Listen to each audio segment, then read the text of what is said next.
ਕਿਸਾਨ ਅਕੈਡਮੀ ਦੇ online platform ਦੇ ਉੱਪਰ ਤੁਹਾਡਾ ਸਵਾਗਤ ਹੈ ਤੇ ਅਸੀਂ ਡੀ ਈ ਤੇ ਐਫ ਪਾਰਟ ਦੇ ਨਾਲ ਰਿਲੇਟਡ ਮਿਕਸਡ ਸੀਰੀਜ਼ ਕਰ ਰਹੇ ਹਾਂ। ਅੱਜ ਸਾਡੀ ਸੀਰੀਜ਼ ਦਾ 3 ਪਾਰਟ ਆ।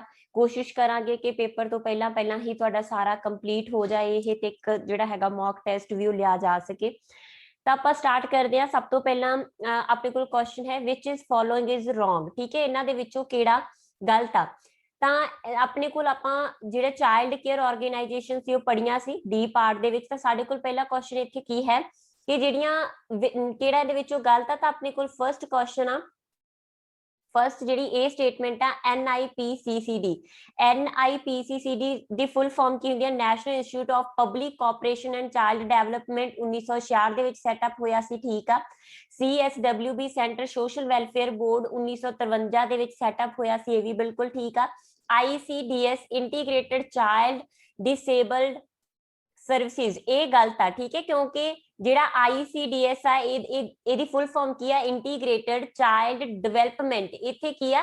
ਡਿਵੈਲਪਮੈਂਟ ਟਰਮ ਹੋਣੀ ਚਾਹੀਦੀ ਹੈ, ਡਿਸੇਬਲ ਨਹੀਂ ਹੋਣੀ ਚਾਹੀਦੀ। ਤੇ ਨਾਲ ਇਹਦੀ ਸਥਾਪਨਾ ਕਦੋਂ ਹੋਈ ਸੀ? 2 ਅਕਤੂਬਰ 1975 ਦੇ ਵਿੱਚ। ਠੀਕ ਹੈ, 1975 ਦੇ ਵਿੱਚ ਸੈਟਅਪ ਹੋਇਆ ਸੀਗਾ।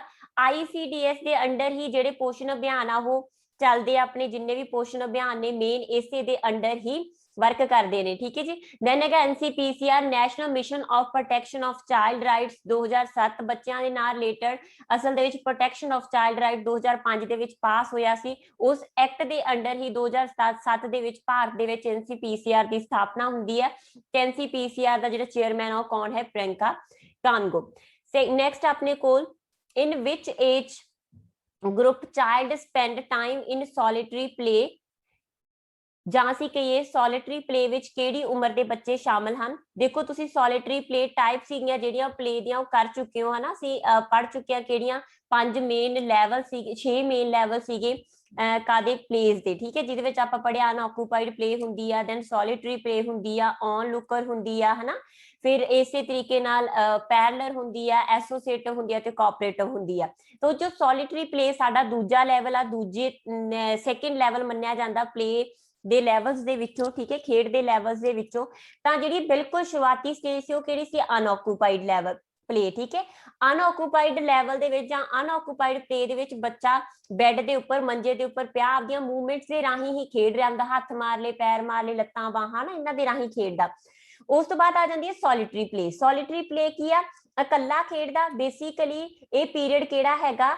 1 ਤੋਂ ਲੈ ਕੇ 2 ਸਾਲ ਦੇ ਬਿਟਵੀਨ। 1 ਤੋਂ ਲੈ ਕੇ 2 ਸਾਲ ਤੁਹਾਨੂੰ ਲਿਖਿਆ ਹੋ ਸਕਦਾ, ਕਿਉਂਕਿ 1 ਸਾਲ ਤੱਕ ਦਾ ਜਿਹੜਾ ਟਾਈਮ ਪੀਰੀਅਡ ਆ ਉਹ ਅਨਆਕੂਪਾਈਡ ਸਟੇਜ ਦੇ ਲਈ ਆ। ਉਸ ਤੋਂ ਬਾਅਦ ਥੋੜਾ ਜਿਹਾ ਬੱਚਾ ਤੁਰਨ ਲੱਗ ਜਾਂਦਾ, ਤੁਰਦਾ ਖੇਡੂਗਾ ਉਹ ਇਕੱਲਾ ਹੀ। ਠੀਕ ਹੈ, ਕਿਸੇ ਮਟੀਰੀਅਲ ਦੇ ਨਾਲ ਖੇਡ ਸਕਦਾ, ਪਰ ਖੇਡਣ ਦਾ ਜਿਹੜਾ ਸੋਰਸ ਹੋਊਗਾ ਉਹ ਕੀ ਆ? ਇਕੱਲਾ ਹੀ ਖੇਡ ਰਿਹਾ, ਕਿਸੇ ਨਾਲ ਵੀ ਸੋਸ਼ਲੀ ਨਹੀਂ ਖੇਡ ਰਿਹਾ। ਤਾਂ ਉਹਦਾ ਸੋਲਿਟਰੀ ਪਲੇ ਦਾ ਜਿਹੜਾ ਪੀਰੀਅਡ ਆ ਉਹ ਕੀ ਹੈ? 1 ਤੋਂ ਲੈ ਕੇ 2 ਸਾਲ ਤੱਕ। ਨੈਕਸਟ ਕੁਐਸਚਨ ਆਪਣੇ ਕੋਲ ਕਿ what is right about role of play। ਤਾਂ ਬੱਚੇ ਦੇ ਵਿਕਾਸ ਦੇ ਵਿੱਚ ਜਿਹੜਾ ਰੋਲ ਹੈ ਪਲੇ ਦਾ ਉਹ ਕਿਸ ਤਰੀਕੇ ਨਾਲ ਆ, ਹਨਾ। ਇਹਦੇ ਬਾਰੇ ਚ ਕਿਹੜਾ ਸਹੀ ਆ ਕਿ ਜਿਹੜੀ ਪਲੇ ਆ ਉਹ ਬੱਚੇ ਦੀ ਡਿਵੈਲਪਮੈਂਟ ਕਰਦੀ ਆ, ਕਿਵੇਂ ਕਰਦੀ ਆ, ਉਹਦੇ ਬਾਰੇ ਚ 4 ਕੁਐਸਚਨ ਦਿੱਤੇ ਹੋਏ ਨੇ। ਤਾਂ ਆਪਣਾ ਇਹਦੇ ਵਿੱਚੋਂ ਸਹੀ ਕੀ ਆ? ਫਰਸਟ ਹੈਗਾ ਕੋਆਰਡੀਨੇਸ਼ਨ, ਮਤਲਬ ਤਾਲਮੇਲ। ਤਾਲਮੇਲ ਕਹਿੰਦੇ ਸਮਾਜਿਕ ਵਿਕਾਸ। ਆਪਾਂ ਨਾ, ਤੁਸੀਂ ਜਦੋਂ ਕਲਾਸ ਲਾਈ ਸੀ ਤੁਹਾਨੂੰ ਪਤਾ ਕਿ ਆਪਾਂ ਡਿਫਰੈਂਟ ਆਸਪੈਕਟ ਲਿਖੇ ਸੀ, ਡੋਮੇਨ ਲਿਖੇ ਸੀ ਡਿਵੈਲਪਮੈਂਟ ਦੇ, ਤੇ ਉਹਨਾਂ ਦੇ ਵਿੱਚ ਮੈਂਸ਼ਨ ਕੀਤਾ ਸੀਗਾ ਕਿ ਆਹ ਵਾਲੀ ਚੀਜ਼ ਇਸ ਵਿਕਾਸ ਦਾ ਹਿੱਸਾ ਹੋਊਗੀ, ਹੈ ਨਾ, ਜਿਹੜੀ ਕਿ ਮੇਨ ਰੋਲ ਸੀਗਾ ਪਲੇ ਦਾ। ਤਾਂ ਕੋਆਰਡੀਨੇਸ਼ਨ ਆਪਾਂ ਕਿਹਦੇ ਚ ਪੜਿਆ ਸੀਗਾ? ਫਿਜ਼ੀਕਲ ਡਿਵੈਲਪਮੈਂਟ ਦੇ ਵਿੱਚ, ਹੈ ਨਾ। ਆਪਾਂ ਫਿਜ਼ੀਕਲ ਡਿਵੈਲਪਮੈਂਟ ਦੇ ਵਿੱਚ ਬੱਚਾ ਕੋਆਰਡੀਨੇਸ਼ਨ ਸਿੱਖਦਾ। ਇਹਦਾ ਮਤਲਬ ਕੋਆਰਡੀਨੇਸ਼ਨ ਸੋਸ਼ਲ ਪਲੇ ਨਹੀਂ ਆ, ਕੋਆਪਰੇਸ਼ਨ ਸੋਸ਼ਲ ਪਲੇ ਹੋ ਸਕਦੀ ਹੈ। ਠੀਕ ਹੈ, then है problem solving linguistic development नहीं, problem solving is a cognitive। ठीक है, then motor skill definitely। Motor skill ਕੀ ਆ? ਚਾਲਕ ਗਤੀਵਿਧੀਆਂ। ਤੇ ਇੱਕ ਤਰੀਕੇ ਨਾਲ ਇਹ ਕੀ ਆ? ਬਿਲਕੁਲ ਸਹੀ ਆ। ਮੋਟਰ ਸਕਿੱਲ ਸਿੱਖਦਾ ਬੱਚਾ, ਸੂਖਮ ਸਿੱਖਦਾ, ਸਥੂਲ ਸਿੱਖਦਾ, ਮਤਲਬ ਗ੍ਰੋਸ ਮੋਟਰ ਸਕਿੱਲ ਸਿੱਖਦਾ, ਫਾਈਨ ਮੋਟਰ ਸਕਿੱਲ ਸਿੱਖਦਾ ਪਲੇ ਦੇ ਰਾਹੀਂ, ਖੇਡ ਦੇ ਰਾਹੀਂ। ਤੇ ਸਰੀਰਕ ਡਿਵੈਲਪਮੈਂਟ ਦਾ ਇੱਕ ਹਿੱਸਾ। ਠੀਕ ਹੈ, motor development is the part of physical development. Vocabulary ਕਿਹਦੇ ਚ ਆ ਜਾਊਗਾ? ਲਿੰਗੁਇਸਟਿਕ ਡਿਵੈਲਪਮੈਂਟ ਦੇ ਵਿੱਚ। ਠੀਕ ਹੈ ਜੀ, ਕਲੀਅਰ। ਤਾਂ ਸਾਡੇ ਕੋਲ ਇੱਥੇ ਜਿਹੜਾ ਸਹੀ ਕੰਬੀਨੇਸ਼ਨ ਆ ਉਹ ਕਿਹੜਾ ਹੈਗਾ? ਸੀ, ਮੋਟਰ ਸਕਿੱਲ ਵਾਲਾ। First stage of play in child is, ਬੱਚੇ ਦੀ ਜਦੋਂ ਪਲੇ ਦੀ ਸਟੇजेस ਨੇ ਅਸੀਂ 6 ਸਟੇजेस ਕੀਤੀਆਂ, ਉਹਦੇ ਵਿੱਚ ਸਭ ਤੋਂ ਪਹਿਲੀ ਸਟੇਜ ਕਿਹੜੀ ਸੀ? ਅਨਆਕੂਪਾਈਡ। ਅਪਰੋਕਸ 1 ਸਾਲ ਤੱਕ ਦਾ ਸਮਾਂ ਇਹਦੇ ਚ ਮੰਨਿਆ ਜਾਂਦਾ ਜਦੋਂ ਬੱਚਾ ਬੈੱਡ ਦੇ ਉੱਪਰ, ਮੰਜੇ ਦੇ ਉੱਪਰ, ਝੂਲੇ ਦੇ ਵਿੱਚ ਪਿਆ ਆਪਦੇ ਹੀ ਹੱਥਾਂ ਬਾਹਾਂ ਨੂੰ ਮੂਵਮੈਂਟ ਕਰਕੇ ਖੇਡ ਰਿਹਾ ਹੁੰਦਾ। ਸੋਲਿਟਰੀ ਪਲੇ ਆ ਜਿਹੜੀ ਸਾਡੀ ਦੂਜੀ ਪਲੇ ਆ, ਇਹਦੇ ਵਿੱਚ ਕੀ ਆ, ਬੱਚਾ ਸੋਲਿਟਰੀ ਦਾ ਮਤਲਬ ਹੁੰਦਾ ਇਕੱਲਾ ਹੀ ਖੇਡੂਗਾ, ਪਰ ਕਿਸੇ ਸੋਲਿਡ ਸਮਾਨ ਦੇ ਨਾਲ ਖੇਡ, ਜਿਵੇਂ ਬਲੌਕਸ ਵਗੈਰਾ ਹੋ ਗਏ, ਗੁੱਡੀ ਹੋ ਗਈ, ਉਹਦੇ ਨਾਲ ਬੱਚਾ ਖੇਡ ਰਿਹਾ। ਦੈਨ ਹੁੰਦੀ ਆ ਔਨ ਲੁੱਕਰ ਹੁੰਦੀ ਆ ਬੱਚਾ ਆਪ ਬੇਸ਼ੱਕ ਨਾ ਖੇਡ ਰਿਹਾ ਹੋਵੇ ਪਰ ਕਿਸੇ ਹੋਰ ਨੂੰ ਖੇਡਦਿਆਂ ਦੇਖ ਕੇ ਇੰਜੋਏ ਕਰ ਰਿਹਾ ਹੁੰਦਾ। ਪੈਰਲਰ ਹੁੰਦਾ ਜਿਹਦੇ ਚ ਦੋ ਬੱਚੇ ਇੱਕੋ ਜਗ੍ਹਾ ਹੈਗੀ ਆ, ਠੀਕ ਹੈ, ਇੱਕ ਕਮਰਾ, ਉਹਦੇ ਚ ਦੋ ਬੱਚੇ ਬੈਠੇ ਨੇ, ਸੇਮ ਉਹਨਾਂ ਕੋਲ ਖਿਡੌਣੇ ਨੇ, ਇੱਕ ਬੱਚੇ ਕੋਲ ਗੁੱਡੀ ਆ, ਦੂਜੇ ਬੱਚੇ ਕੋਲ ਵੀ ਗੁੱਡੀ ਆ, ਦੋਨੇ ਬੱਚੇ ਖੇਡ ਰਹੇ ਨੇ ਪਰ ਇੱਕ ਦੂਜੇ ਵੱਲ ਬਿਲਕੁਲ ਧਿਆਨ ਨਹੀਂ ਦੇ ਰਹੇ, ਹੁੰਦੀ ਆ ਪੈਰਲਰ ਪਲੇ। ਠੀਕ ਹੈ ਜੀ। ਤਾਂ ਇੱਥੇ ਸਾਡੇ ਕੋਲ ਫਰਸਟ ਸਟੇਜ ਪੁੱਛੀ ਸੀ, ਫਰਸਟ ਸਟੇਜ ਕਿਹੜੀ ਹੈਗੀ ਆ, ਅਨਆਕੂਪਾਈਡ। ਇੱਥੇ ਨਾ ਅਨਆਕੂਪਾਈਡ ਲਿਖ ਲਓ, ਇੱਥੇ ਆਕੂਪਾਈਡ ਲਿਖਿਆ ਹੋਇਆ ਨਾ, ਅਨਆਕੂਪਾਈਡ ਆ ਪੂਰੀ ਸਟੇਜ ਦਾ ਨਾਮ, ਅਨਆਕੂਪਾਈਡ। ਠੀਕ ਹੈ। then ਹੈ ਆਪਣੇ ਕੋਲ which when two children play at one place, ਮੈਂ ਤੁਹਾਨੂੰ ਦੱਸ ਚੁੱਕੀ ਹਾਂ ਨਾ, ਜਦੋਂ ਦੋ ਬੱਚੇ ਇੱਕ ਹੀ ਸਪੇਸ ਦੇ ਉੱਪਰ, ਇੱਕ ਹੀ ਪਲੇਸ ਦੇ ਉੱਪਰ ਖੇਡਦੇ ਹੋਣ, ਸੇਮ ਟੂ ਟੁਆਇਜ਼ ਹੋਣ, ਮਤਲਬ ਦੋਨਾਂ ਬੱਚਿਆਂ ਕੋਲ ਦੋ ਟੁਆਏ ਹੋਣ ਪਰ ਇੱਕੋ ਜਿਹੇ ਹੋਣ, ਪਰ ਉਹ ਖੇਡ ਕਿਵੇਂ ਰਹੇ ਆ, ਵਿਦਾਊਟ ਮੇਕਿੰਗ ਇੰਟਰੈਕਸ਼ਨ, ਇੱਕ ਦੂਜੇ ਨਾਲ ਬਿਲਕੁਲ ਵੀ ਗੱਲਬਾਤ ਨਹੀਂ ਕਰ ਰਹੇ, ਇੱਕ ਦੂਜੇ ਨੂੰ ਬਿਲਕੁਲ ਵੀ ਪ੍ਰਭਾਵਿਤ ਨਹੀਂ ਕਰ ਰਹੇ, ਮੈਂ ਤੁਹਾਨੂੰ ਦੱਸ ਚੁੱਕੀ ਹਾਂ, ਸਮਾਨਾਂਤਰ ਖੇਡ ਜਾਂ ਪੈਰਲਰ ਪਲੇ। ਠੀਕ ਹੈ ਜੀ। ਸੋਲਿਟਰੀ ਪਲੇ ਕੀ ਸੀ, ਕੱਲਾ ਖੇਡਦਾ, ਕਿਸੇ ਮਟੀਰੀਅਲ ਦੇ ਨਾਲ ਕੱਲਾ ਖੇਡੂਗਾ। ਠੀਕ ਹੈ। ਕੋਆਪਰੇਟਿਵ ਪਲੇ ਆ ਜਿੱਥੇ ਕਿ ਪੂਰੇ ਰੂਲਸ ਹੁੰਦੇ ਨੇ, ਨਿਯਮ ਹੁੰਦੇ ਨੇ, ਜੇ ਇੱਕ ਬੰਦਾ ਛੱਡੂਗਾ ਤਾਂ ਪੂਰੀ ਖੇਡ ਪ੍ਰਭਾਵਿਤ ਹੋਊਗੀ। ਕੋਆਪਰੇਟਿਵ ਦੇ ਵਿੱਚ ਐਸੋਸੀਏਟਿਵ ਆ ਜਿਹੜੀ ਸੋਸ਼ਲ ਪਲੇ ਦੀ ਇੱਕ ਤਰੀਕੇ ਦੀ ਸ਼ੁਰੂਆਤ ਹੈ ਐਸੋਸੀਏਟਿਵ। ਠੀਕ ਹੈ। ਜਿੱਥੇ ਕੀ ਆ ਬੱਚਾ ਜ਼ਰੂਰ ਖੇਡਣਾ ਸ਼ੁਰੂ ਕਰਦਾ, ਸਮਾਜ ਦੇ ਨਾਲ ਇੰਟਰੈਕਟ ਕਰਕੇ ਖੇਡਣਾ ਸ਼ੁਰੂ ਕਰਦਾ, ਪਰ ਇੱਥੇ ਸਟ੍ਰਿਕਟ ਰੂਲ ਨਹੀਂ ਹੁੰਦੇ ਖੇਡਣ ਦੇ। ਠੀਕ ਹੈ। ਤਾਂ ਕੋਈ ਇੱਕ ਬੰਦਾ ਜੇ ਛੱਡ ਵੀ ਜਾਊਗਾ ਤਾਂ ਪੂਰੀ ਖੇਡ ਪ੍ਰਭਾਵਿਤ ਨਹੀਂ ਹੁੰਦੀ, ਪਰ ਇਹ ਚ ਬੱਚਾ ਕੀ ਹੈ ਸੋਸ਼ਲ ਇੰਟਰੈਕਸ਼ਨ ਜ਼ਰੂਰ ਸਟਾਰਟ ਕਰ ਦਿੰਦਾ ਐਸੋਸੀਏਟਿਵ ਪਲੇ ਦੇ ਵਿੱਚ। ਠੀਕ ਹੈ ਜੀ। ਬੜੀਆਂ ਹੀ ਮਤਲਬ ਮੇਨ ਸਟੇजेस ਮੰਨੀਆਂ ਜਾਂਦੀਆਂ ਨੇ ਡਿਵੈਲਪਮੈਂਟ ਦੇ ਵਿੱਚ। ਜੇ ਅਸੀਂ ਬਰੂਨਰ ਦੀ ਗੱਲ ਕਰਦੇ ਆ ਤਾਂ ਬਰੂਨਰ ਨੇ ਵੀ ਕੀ ਕਿਹਾ ਸੀਗਾ ਕਿ ਜਿਹੜਾ ਮੇਨ ਆਕੂਪੇਸ਼ਨ ਹੈਗੀ ਆ ਇੱਕ ਬੱਚੇ ਦੀ, ਉਹ ਕੀ ਆ, ਪਲੇ। ਠੀਕ ਹੈ। ਜਿਹੜੇ ਪਿਆਜੇ ਨੇ ਉਹਨਾਂ ਨੇ ਵੀ ਇਹੀ ਕਿਹਾ ਕਿ ਪਲੇ ਆ ਜਿਹੜੀ ਕੀ ਇੱਕ ਬੱਚੇ ਦੀ ਮੇਨ ਆਕੂਪੇਸ਼ਨ ਆ। ਠੀਕ ਹੈ। ਤੇ ਵਾਈਗੋਸਕੀ ਨੇ ਵੀ ਜਿਹੜਾ ਹੈਗਾ, ਅਸਲ ਦੇ ਵਿੱਚ ਵਾਈਗੋਸਕੀ ਤੇ ਪਿਆਜੇ ਦੋਨੋਂ ਨੇ ਹੀ ਰੋਲ ਪਲੇ ਜਿਹੜਾ ਹੈਗਾ ਮੇਕ ਬਿਲੀਵ ਅਵਸਥਾ, ਬੱਚੇ ਦੀ ਖੇਡ ਦੀ ਇੱਕ ਅਵਸਥਾ ਹੁੰਦੀ ਹੈ, ਫੈਂਟੈਸੀ ਪਲੇ ਵੀ ਆਖ ਦਿੰਦੇ ਆ, ਪ੍ਰੀਟੈਂਡ ਪਲੇ ਵੀ ਆਖ ਦਿੰਦੇ ਆ, ਕਰੈਕਟਰ ਪਲੇ ਵੀ ਆਖ ਦਿੰਦੇ ਆ। ਠੀਕ ਹੈ। ਉਹਦੀ ਮਹੱਤਵ ਦੇ ਬਾਰੇ ਚ ਦੱਸਿਆ ਕਿ ਬੱਚੇ ਕਿਸੇ ਦਾ ਰੋਲ ਪਲੇ ਕਰਕੇ ਵੀ ਲਰਨ ਕਰਦੇ ਨੇ। ਠੀਕ ਹੈ। ਦੈਨ ਆਪਣੇ ਕੋਲ ਪ੍ਰੋਬਲਮ ਇਨ ਰਾਈਟਿੰਗ, ਜਦੋਂ ਬੱਚਾ ਲਿਖਣ ਦੇ ਵਿੱਚ ਪ੍ਰੋਬਲਮ ਫੇਸ ਕਰਦਾ ਤਾਂ ਇਹਨੂੰ ਕਿਹੜੇ ਤਰ੍ਹਾਂ ਦੀ ਲਰਨਿੰਗ ਡਿਸੇਬਿਲਿਟੀ ਆਖੋਗੇ, ਤਾਂ ਇਹ ਕਿਹੜੀ ਹੁੰਦੀ ਆ ਜੀ, ਡਿਸਗ੍ਰਾਫੀਆ। ਠੀਕ ਹੈ। ਡਿਸਗ੍ਰਾਫੀਆ। ਡਿਸਲੈਕਸੀਆ ਕਿਹੜੀ ਹੁੰਦੀ ਆ, ਜਿਹਦੇ ਚ ਬੱਚਾ, ਡਿਸਲੈਕਸੀਆ ਦੇ ਵਿੱਚ ਕੀ ਹੁੰਦਾ, ਰੀਡਿੰਗ ਡਿਸੇਬਿਲਿਟੀ ਆ, ਬੱਚਾ ਪੜ੍ਹਨ ਦੇ ਵਿੱਚ ਸਮਰੱਥਾ ਰੱਖਦਾ। ਡਿਸਫੇਜ਼ੀਆ ਕੀ ਆ, ਕਿਸੇ ਭਾਸ਼ਾ ਦਾ ਬੋਧ ਕਰਨ ਦੇ ਨਾਲ ਰਿਲੇਟਡ ਆ। ਤੇ ਡਿਸਪ੍ਰੈਕਸੀਆ ਕੀ ਹੈਗਾ, ਤੁਹਾਡੇ ਹੈਡ ਦੇ ਤੇ ਜਿਹੜੇ ਹੈਂਡ ਦੀ ਆ ਉਹਨਾਂ ਦੀ ਮੂਵਮੈਂਟ ਨਹੀਂ ਬਣ ਪਾਉਂਦੀ, ਮਤਲਬ ਤੁਹਾਡਾ ਦਿਮਾਗ ਤੇ ਜਿਹੜਾ ਹੱਥ ਨੇ ਉਹਨਾਂ ਦਾ ਆਪਸ ਦੇ ਵਿੱਚ ਤਾਲਮੇਲ ਨਹੀਂ ਬੈਠ ਪਾਉਂਦਾ। ਤੁਸੀਂ ਸੋਚਦੇ ਸਹੀ ਹੋ ਕਿ ਮੈਂ ਇਹ ਕਰ ਸਕਦਾ, ਪਰ ਜਦੋਂ ਉਹਨੂੰ ਇੰਪਲੀਮੈਂਟ ਕਰਨ ਲੱਗਦੇ ਹੋ ਤਾਂ ਤੁਹਾਡੇ ਹੱਥ ਉਹਨੂੰ ਸਪੋਰਟ ਨਹੀਂ ਕਰ ਪਾਉਂਦੇ, ਤੁਹਾਡੇ ਮਾਈਂਡ ਨੂੰ। ਕੀ ਹੁੰਦਾ, ਡਿਸਪ੍ਰੈਕਸੀਆ। ਠੀਕ ਹੈ। ਦੈਨ ਹੈਗਾ ਡਿਸਲੈਕਸੀਆ। ਡਿਸਲੈਕਸੀਆ ਦੇ ਬਾਰੇ ਚ ਕਿਹੜਾ, ਡਿਸਲੈਕਸੀਆ ਕੀ ਆ, ਹਨਾ, ਜੇ ਅਸੀਂ ਦੇਖੀਏ find no difference in O and Q during reading, ਤਾਂ ਆਪਾਂ ਪਹਿਲਾਂ ਹੀ ਕਹਿ ਚੁੱਕੇ ਹਾਂ ਕਿ ਜਿਹੜਾ ਡਿਸਲੈਕਸੀਆ ਹੈਗਾ ਉਹ ਕਿਹਦੇ ਨਾਲ ਸੰਬੰਧਿਤ ਆ, ਰੀਡਿੰਗ ਦੇ ਨਾਲ ਸੰਬੰਧਿਤ ਆ, ਹਨਾ। ਤੇ ਜੇ ਰੀਡਿੰਗ ਦੇ ਨਾਲ ਸੰਬੰਧਿਤ ਆ ਤਾਂ ਸਾਡੇ ਕੋਲ ਜਿਹੜੀ ਇੱਥੇ ਰੀਡਿੰਗ ਡਿਸੇਬਿਲਿਟੀ ਆ ਉਹ ਕਿਹੜੀ ਹੋਊਗੀ, ਡਿਸਲੈਕਸੀਆ। ਤਾਂ ਸਾਡੇ ਕੋਲ ਇੱਥੇ ਆਨਸਰ ਕੀ ਬਣਦਾ ਹੈਗਾ ਜੀ, ਏ। ਠੀਕ ਹੈ। ਇਹ ਆਪਣੇ ਕੋਲ ਇੱਥੇ ਕੀ ਹੈਗਾ main answer, A. Find no difference in O and Q during reading, mention ਆ ਇੱਥੇ ਡਿਊਰਿੰਗ ਰੀਡਿੰਗ। ਅੱਗੇ ਆਪਣੇ ਕੋਲ ਦਿੱਤਾ no difference in B and D in writing, ਜਦੋਂ ਰਾਈਟਿੰਗ ਦੇ ਵਿੱਚ ਹੋਵੇ ਤਾਂ ਉਹਨੂੰ ਅਸੀਂ ਕੀ ਆਖਦੇ ਹੈਗੇ ਆ, ਡਿਸਗ੍ਰਾਫੀਆ। ਠੀਕ ਹੈ। Dysgraphia. No coordination in mind and mind, ਜਾਂ ਆਪਾਂ ਕਹੀਏ ਹਰਟ ਐਂਡ ਹੈਂਡ। ਠੀਕ ਹੈ। ਮਤਲਬ ਹਰਟ ਤੇ ਹੈਂਡ ਦੇ ਵਿੱਚ ਆ ਜਿਹੜਾ ਕ੍ਰੀਏਟ ਨਹੀਂ ਹੋ ਪਾਉਂਦਾ ਇੱਕ ਰਿਲੇਸ਼ਨ, ਇੱਕ ਤਾਲਮੇਲ, ਮਤਲਬ ਮਾਈਂਡ ਤੇ ਹੈਂਡ ਦੇ ਵਿੱਚ ਨਹੀਂ ਰਿਲੇਸ਼ਨ ਬਣ ਪਾਉਂਦਾ, ਤਾਂ ਉਹਨੂੰ ਅਸੀਂ ਕੀ ਆਖਦੇ ਹੈਗੇ ਆ, ਇਹ ਕਿਹੜੀ ਹੁੰਦੀ ਆ, ਡਿਸਪਰੈਕਸੀਆ। ਮੈਥੇਮੈਟੀਕਲ ਪ੍ਰੋਬਲਮ ਕਿਹੜੀ ਹੁੰਦੀ ਆ, ਲਰਨਿੰਗ ਦੇ ਨਾਲ ਰਿਲੇਟਡ ਇਹ, ਤਾਂ ਮੈਥੇਮੈਟੀਕਲ ਕਿਹੜੀ ਹੁੰਦੀ ਆ, ਡਿਸਕੈਲਕਲੀਆ। ਠੀਕ ਹੈ ਜੀ। ਦੈਨ ਨੈਕਸਟ ਆਪਣੇ ਕੋਲ ਸਾਈਨ ਲੈਂਗੁਏਜ ਔਰ ਲਿਪ ਰੀਡਿੰਗ, ਜਿਹੜੀ ਭਾਸ਼ਾ ਤੁਸੀਂ ਸੰਕੇਤਾਂ ਦੀ ਭਾਸ਼ਾ ਵਰਤਦੇ ਹੋ, ਤੇ ਲਿਪ ਰੀਡਿੰਗ, ਮੂੰਹ ਦੇ ਰਾਹੀਂ ਬੱਚਾ ਹਮੇਸ਼ਾ ਬੁੱਲਾਂ ਨੂੰ ਦੇਖ ਦੇਖ ਕੇ ਸਮਝ ਰਿਹਾ ਹੁੰਦਾ ਕਿ ਤੁਸੀਂ ਕੀ ਕਹਿ ਰਹੇ ਹੋ, ਤੇ ਕਿਹੜੇ ਬੱਚਿਆਂ ਦੇ ਲਈ ਇੰਪੋਰਟੈਂਟ ਹੋਊਗੀ, ਕਿੰਨਾ ਬੱਚਿਆਂ ਦੇ ਲਈ, ਜਿਨ੍ਹਾਂ ਨੂੰ ਕੀ ਹੈਗੀ ਆ, ਹੀਅਰਿੰਗ ਇੰਪੇਅਰਮੈਂਟ, ਹਨਾ। ਹੀਅਰਿੰਗ ਇੰਪੇਅਰਮੈਂਟ ਵਾਲੇ ਬੱਚੇ ਹੀ ਸਾਈਨ ਲੈਂਗੁਏਜ ਸਮਝ ਸਕਦੇ ਨੇ, ਦੇਖ ਤਾਂ ਉਹ ਸਕਦੇ ਨੇ ਨਾ, ਦੇਖ ਸਕਦੇ ਨੇ, ਤਾਂ ਉਹ ਲਿਪ ਰੀਡਿੰਗ ਸਮਝਣਗੇ ਕਿਉਂਕਿ ਉਹਨਾਂ ਨੂੰ ਸੁਣਨ ਦੀ ਦਿੱਕਤ ਆ। ਠੀਕ ਹੈ। ਕਲੀਅਰ। ਤਾਂ ਕਿੰਨਾ ਦੇ ਲਈ ਹੁੰਦੀ ਆ, ਹੀਅਰਿੰਗ ਇੰਪੇਅਰਮੈਂਟ ਵਾਲੇ ਬੱਚਿਆਂ ਦੇ ਲਈ ਹੁੰਦੀ ਆ ਸਾਈਨ ਲੈਂਗੁਏਜ ਤੇ lip reading.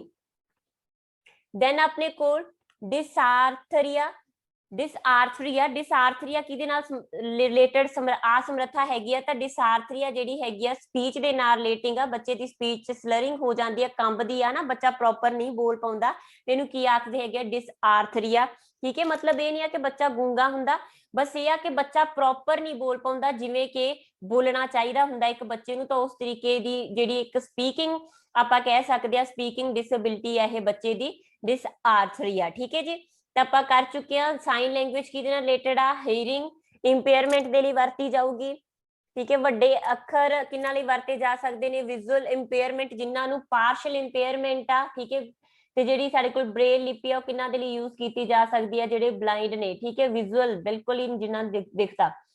Then next question ਆਪਣੇ ਕੋਲ ਸੈਰੇਬਲ,